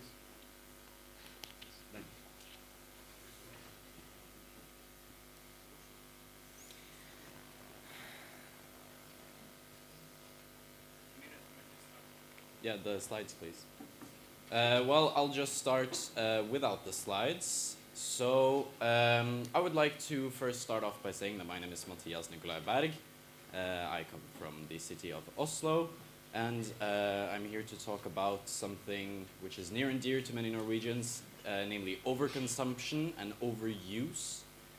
Because Norwegians, they love fast fashion. It's one of the many reasons we emit more CO2 than our neighbor countries, up to 2 tons more per person. There are other reasons for this number, but I choose to blame it on fast fashion because, you know, it's not really practical to develop sustainable public transit for about 2 or 3 people. So instead, because of the wealth the oil has given us, it has been very detrimental to our own consumption. And I would like to share a Friday ritual that every Norwegian does, we eat Mexican food. We import avocados, we import salsa, we import manufactured chips that come from abroad. They are now produced locally, but all of this requires freight haulage. Another funny statistic that I like that shows Norwegians' interest in overconsumption is the fact that we are so small that we might as well be a rounding error in population when they calculated the world population. But even then, we consume 11% of the world's Pepsi Max. I'm sorry. I don't have the slide, so this doesn't exactly work. But if I say the number 1/4, what comes to mind? Just shout it out, anyone. Sure? I choose to think of it that if you buy 4 bags of food from a store, 1 of them goes straight into the trash.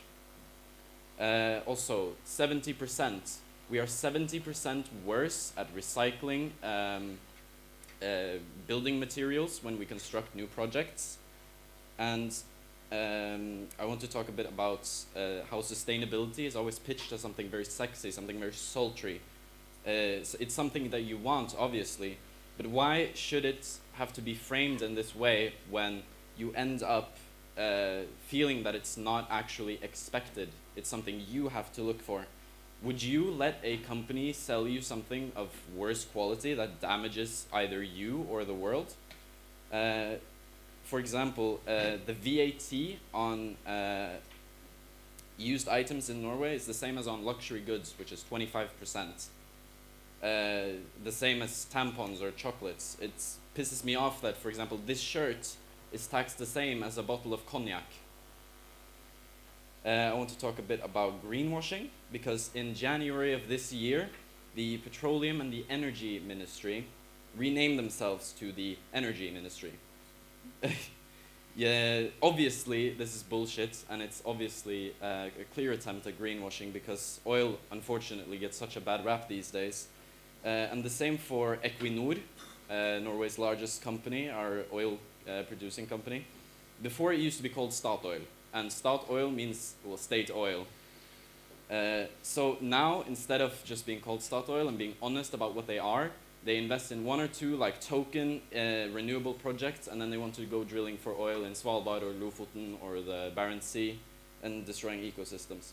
So far, I've spoken on oil, chocolate, and graphs, but I want to talk about natural carbon capture as well. The sea. While it's way out of my pay grade to understand the physics of it, the Norwegian government actually allows bottom trawling for fishing in marine national parks, which to me is very shocking. I want you to note also that if you pick a flower from a Norwegian national park, you risk a very, very heavy fine. But if you were to fish and drag a net along a marine national park, it's completely fine. Because on the Norwegian continental shelf, we store about 8,000 megatons of CO2. But sure, go ahead and drag a net over it. And I don't mean to reinvent the parachutes, but I'm rather pessimistic about Norwegian climate goals. Because instead of keeping old carbon-based buses running, we buy new battery buses that are very flashy and look very good in a slogan for re-election. While we have very high electric vehicle adoption, we also abolished value-added tax for cars, for electric cars under 60,000 euros. While we won't, or we refuse to cheapen used clothes and repairs. Well, I thank you very much for your time. Thank you.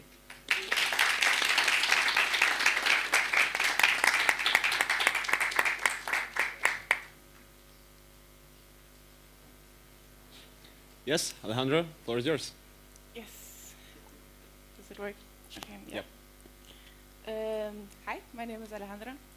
I'm a part of a lot of different youth organizations and it's been for a lot of years. So what I deal with is mostly the individualism of being a part of society and taking our role. And when we're talking about overconsumption, I always think of 3 things: attitude, responsibility, and mindset. I love the responsibility part because if you look at the word, it's responsibility. It's the ability to respond and to do what needs to be done in the time that it needs to be done, whether you want it or not. It's extremely important to remember. And well, I wanted to talk to you about all these kind of different initiatives that we have going on in Denmark. I will quickly say some of them. It's smaller ones because, again, I am talking more of an individual level. What can you do as a consumer and as a citizen to really help the green transition take place? There's a store in Denmark that's called Green Mind. You go down, you deliver your phone, and then you can buy a refurbished phone instead. Great initiative. There's Vinted instead of Temu. Right now we have an overflood of packages coming in that they made an article about it where they were showing a package facility where they deliver the packages, where they were literally swimming in packages coming in from people that order fast fashion. It's horrible. And in Denmark we have the Vinted app where you can buy secondhand stuff, or we have the DBA app. Use them. Really great. Then besides from that, we also have repair cafes that we talked a bit about before. And when it comes to nature, there is a really amazing project that is going on. It's called Skovvirke. It's 5 families that started a permaculture collective. They fought for 5 years to have the permission to have this space. It's an awesome place. And I'm sure that if you go out to your local communities, you would also find somewhere where people are doing great things like refurbishing phones or making hectares of land into wildering projects. But what I really, really want to say, what's really in my heart, it's related to something that Stephanus said. Dear Stephanus, you know, I love you very much, but I do not accept what you said.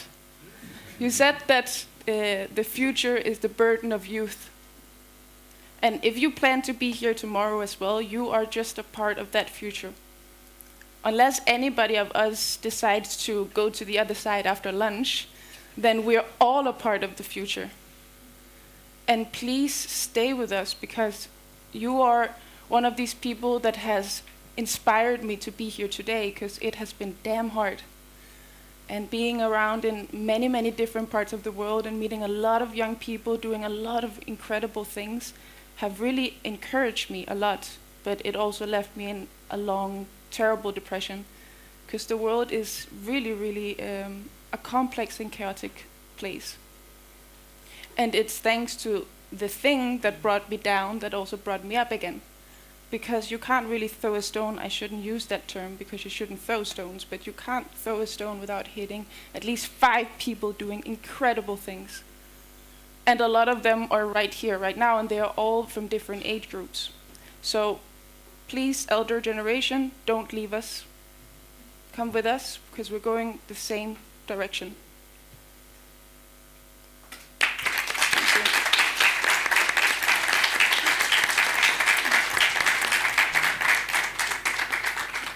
Yes, Stefan. Hello, my name is Stefan. I'm a 21-year-old electrician from Iceland. Those are all of my qualifications. As an electrician, I'm not in theory or anything. I didn't go to college. I didn't go to university. I'm just an electrician. So I like facts. I like numbers. I'm not in the theory. It's not my qualifications. So I'm just going to talk a little bit about numbers. If I asked you, does India produce more carbon in the world or Iceland? What would you say? India? Yeah, of course. What about if I asked you per capita? It is Iceland. We know Iceland, it's a very green country, you know? But is it really? Because this is the thing here in the West. Perhaps we don't make that much carbon. We don't produce a lot of carbon. But we're not very many. Those countries that produce the most carbon, like China is, I think, 2 seats above Iceland in per capita production of carbon. And they produce 37% of all carbon in the world. And we're no better. And we're always blaming them, you know? But in Iceland, we have very clean energy. You probably know this about us. Like, I have notes here in Estonia. Cost per kilowatt hour for CO2 is 479 grams. That's a lot. In Iceland, it is 9 grams. It's 470 gram difference per kilowatt hour. And we're using a lot right now, trust me. and it's electricity. I know this. This is the one thing I know. But in Iceland, we use our electricity for aluminum production. We use 64% of our electricity for aluminum production. It produces 67% of our carbon. So there's not much I can do in Iceland to take care of my carbon footprint. You know, we don't have any meaningful public transport, so I need to drive. I could take a bus at 6:02 in the morning to arrive at work at 7:30. Or I could drive for 13 minutes. I'm not spending an hour and a half on a bus. I just can't. It's my time is worth more. Sadly, I wish I could.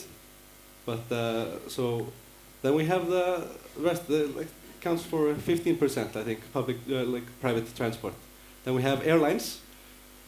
Everybody flies to and from Iceland because you could take a 30-hour ferry to Faroe and then to Denmark. That's the other option. There are two options, either that or you fly. And the airline doesn't, they don't carbon neutralize their flights. It's on us, because it's our carbon footprint, you know? Does anybody know who invented the term carbon footprint? Anybody? We use it a lot. I know most people in here are probably very fond of it. Do you know who invented it? British Petroleum. Yeah. Why do you think they invented it? To blame us, exactly. So we need to be sustainable, and the best thing that we can do to be sustainable is to hold those that are producing accountable. Of course, we minimize our production, but we are not producing that much. It is the aluminum producers, it is the oil miners, and we need to stop consuming aluminum and oil and fashion and food. We need to cut it down.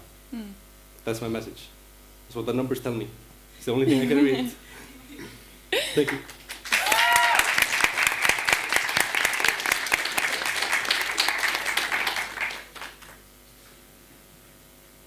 So, hi everyone, my name is Dina. I am originally from Estonia, but I moved to Germany a long time ago, 8 years. And I don't want to make it long because I want to discuss it with you. And I just want to throw some of my thoughts into this audience. And I wanted to start by saying that I think our education system failed us a little bit. Because as an Estonian, in my time when I was at school, I didn't learn anything about ecology, because it wasn't so important as the math or the chemistry or something like this. It was more important to study those subjects. But as I moved to Germany, this topic has been raised. I don't think that Germany does very good in that. Obviously, we have huge problems there with mines that should be closed by now, but are still working, and our government says, yeah, we will deal with that later, someday probably, and we get messages like we will deal with that tomorrow, and we don't care about that as older generation does, unfortunately. And I think we have to raise more awareness, and we have to be together in that perspective and look at the problem with all of our powers, and not only focus on one group and say that's on youth and we will not deal with it. But also the education system needs to be altered to raise the awareness, make people understand what they are doing. I'm sure that everyone who is here is already in the topic and is making their moves towards the goal to make our planet greener and better and safer and stuff. But if you look at typical school somewhere in Germany, I don't think that they care that much about that. They have kind of another problems, but we need to raise the awareness that it is our problem. We are all together, and it is our duty to take care of our planet and of our society as well. So that's my message, and thank you.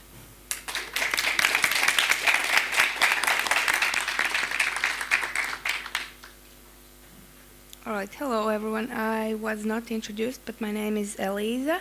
I am from the Association Time for Youth in Latvia, and even though our organization is not working very directly, our main topic is not green transition, it is very directly involved in all of our projects and activities. So at the beginning, I would like to tell you a little bit about what we do.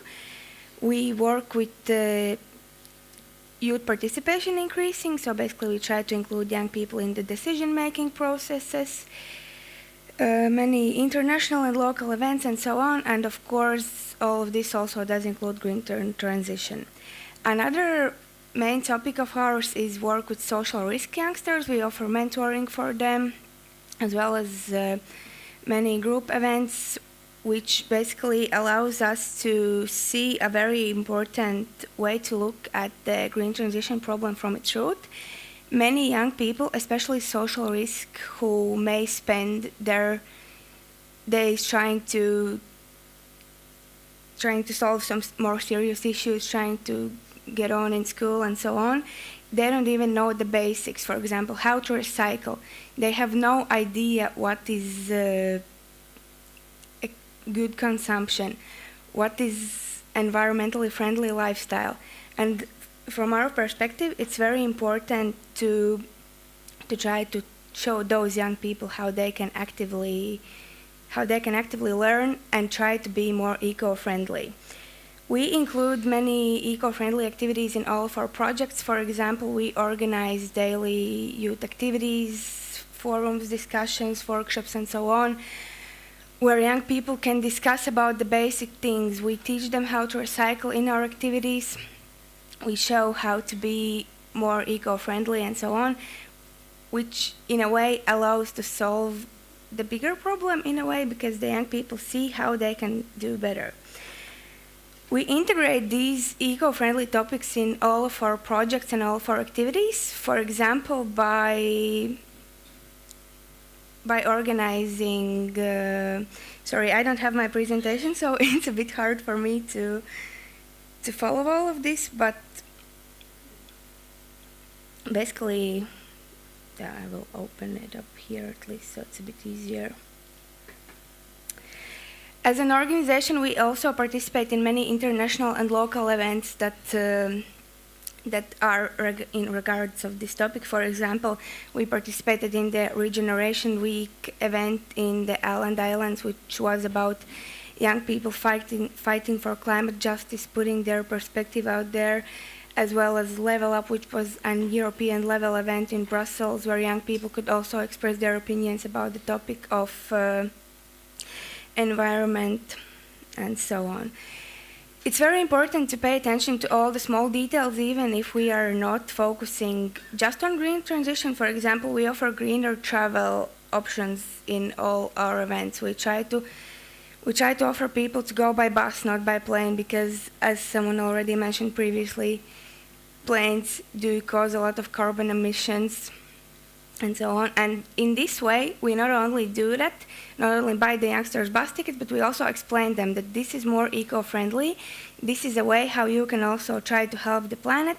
This is your chance to be cool and show the world that you are also trying to be eco-friendly. Because one of the main perspectives that we try to put in our youngsters is that it's really cool to be eco-friendly and to care about the environment, because often they don't see it that way and they don't even think about it. As for sustainable practices that we have recently started doing, which I think is a really great initiative, and maybe some other organization can also start doing that, when we do have big events, for example, conferences, talent shows, or other large-scale events, it's pretty common that participants receive some sort of gifts, I don't know, bags, water bottles, something like that, which is also nice. But what we started doing, we started gifting the participants small trees that they can bring to their home, plant them, and that way they increase the environment by planting some new trees, which of course, as we all know, is very great. The way to make it more interesting and to make it more valuable also for us is the participants can put a location in the map where they have planted their tree, and that way all the participants can, in a way, reconnect, see where they are all from, and where they have made some sort of lasting impact for the environment. Thank you. That will be all for me. Great. As on the previous panel discussion, we didn't have time to give time to you, audience. So, if you have any questions. So, of course, that I have. Okay, there's one. Yes, two. Okay. Can you please provide a mic for the gentleman? Okay. So I had a question for first who was speaking. Excuse me, what's your name was? It's Matthias. Yes. About fish in Norway, that you're kind of disappointed that there's this kind of discrimination towards fish. But the deal is that in Norway it is main source of food, economy and money and so on.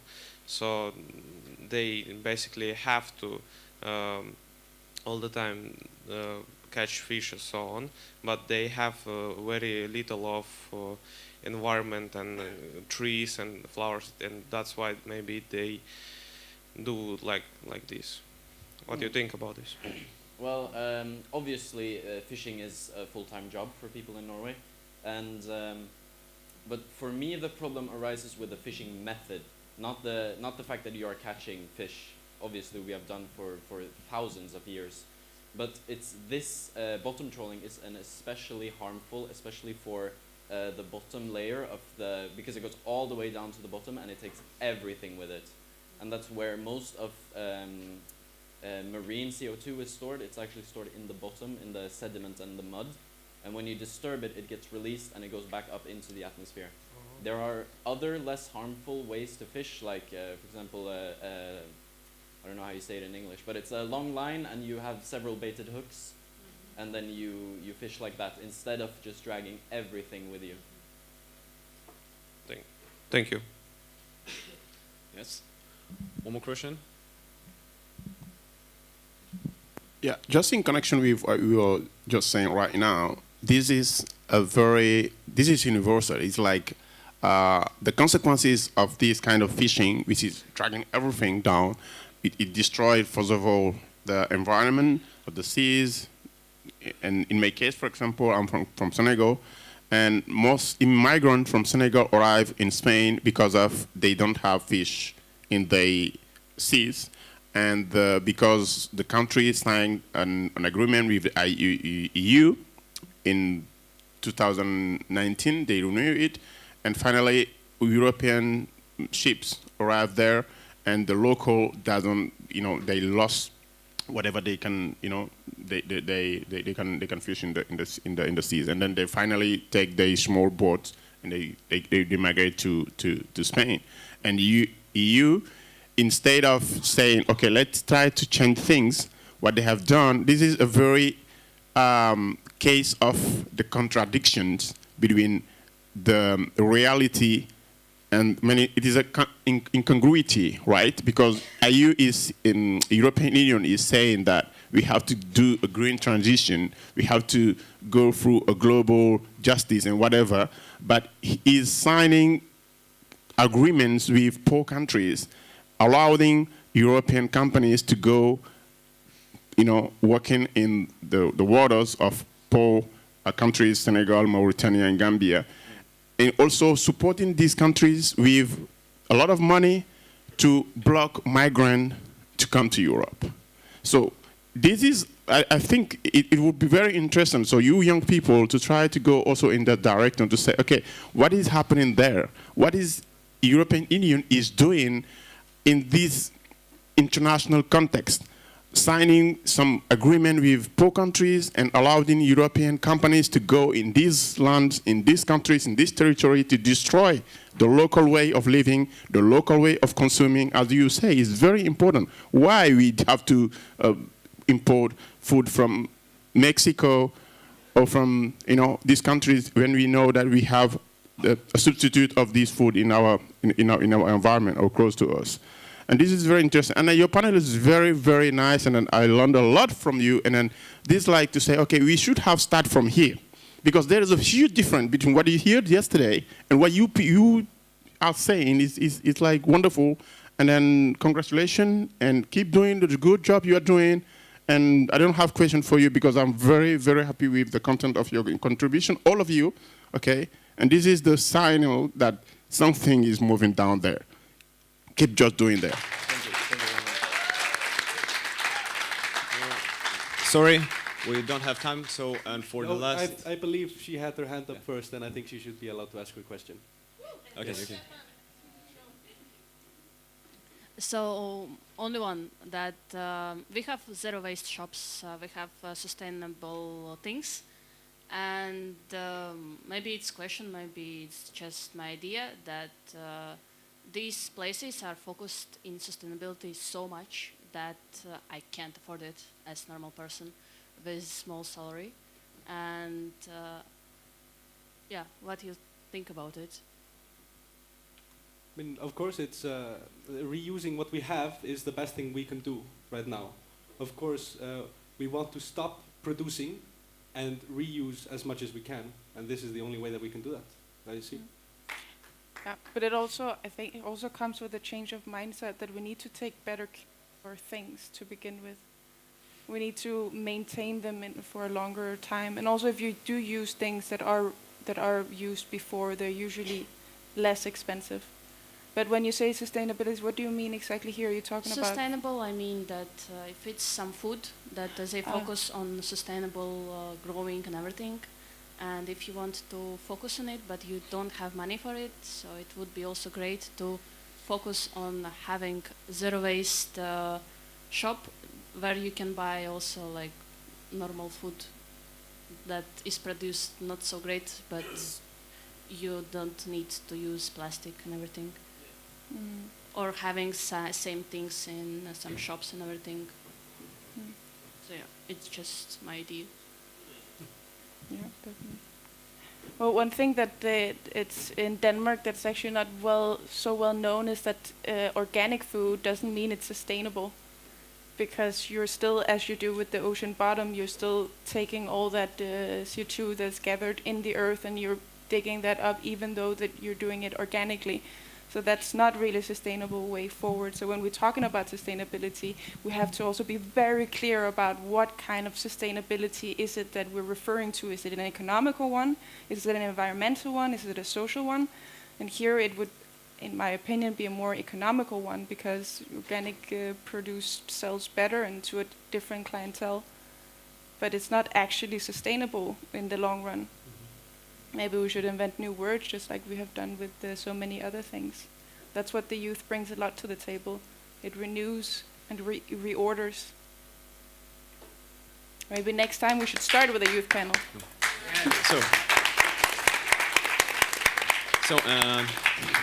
So unfortunately we don't have any time to ask our questions due to physical aspects. And my last word, so we choose between what is easy and what is right every day.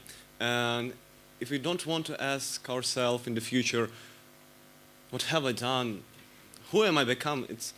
We're doing that daily. We are becoming daily. We're constructing and building our future daily. And my last thought for you is just to close your eyes. And we're speaking a lot about Agenda 2030, but if we successfully transform consumption patterns, what will be sustainable and biodiverse planet looks like in the future? How do you see it? Just imagine yourself. And that's my last words for this panel discussion. And thank you for your patience, for your time, and for questions, thoughts, ideas. And please use the resources wisely, also on our lunch. enjoy lunch.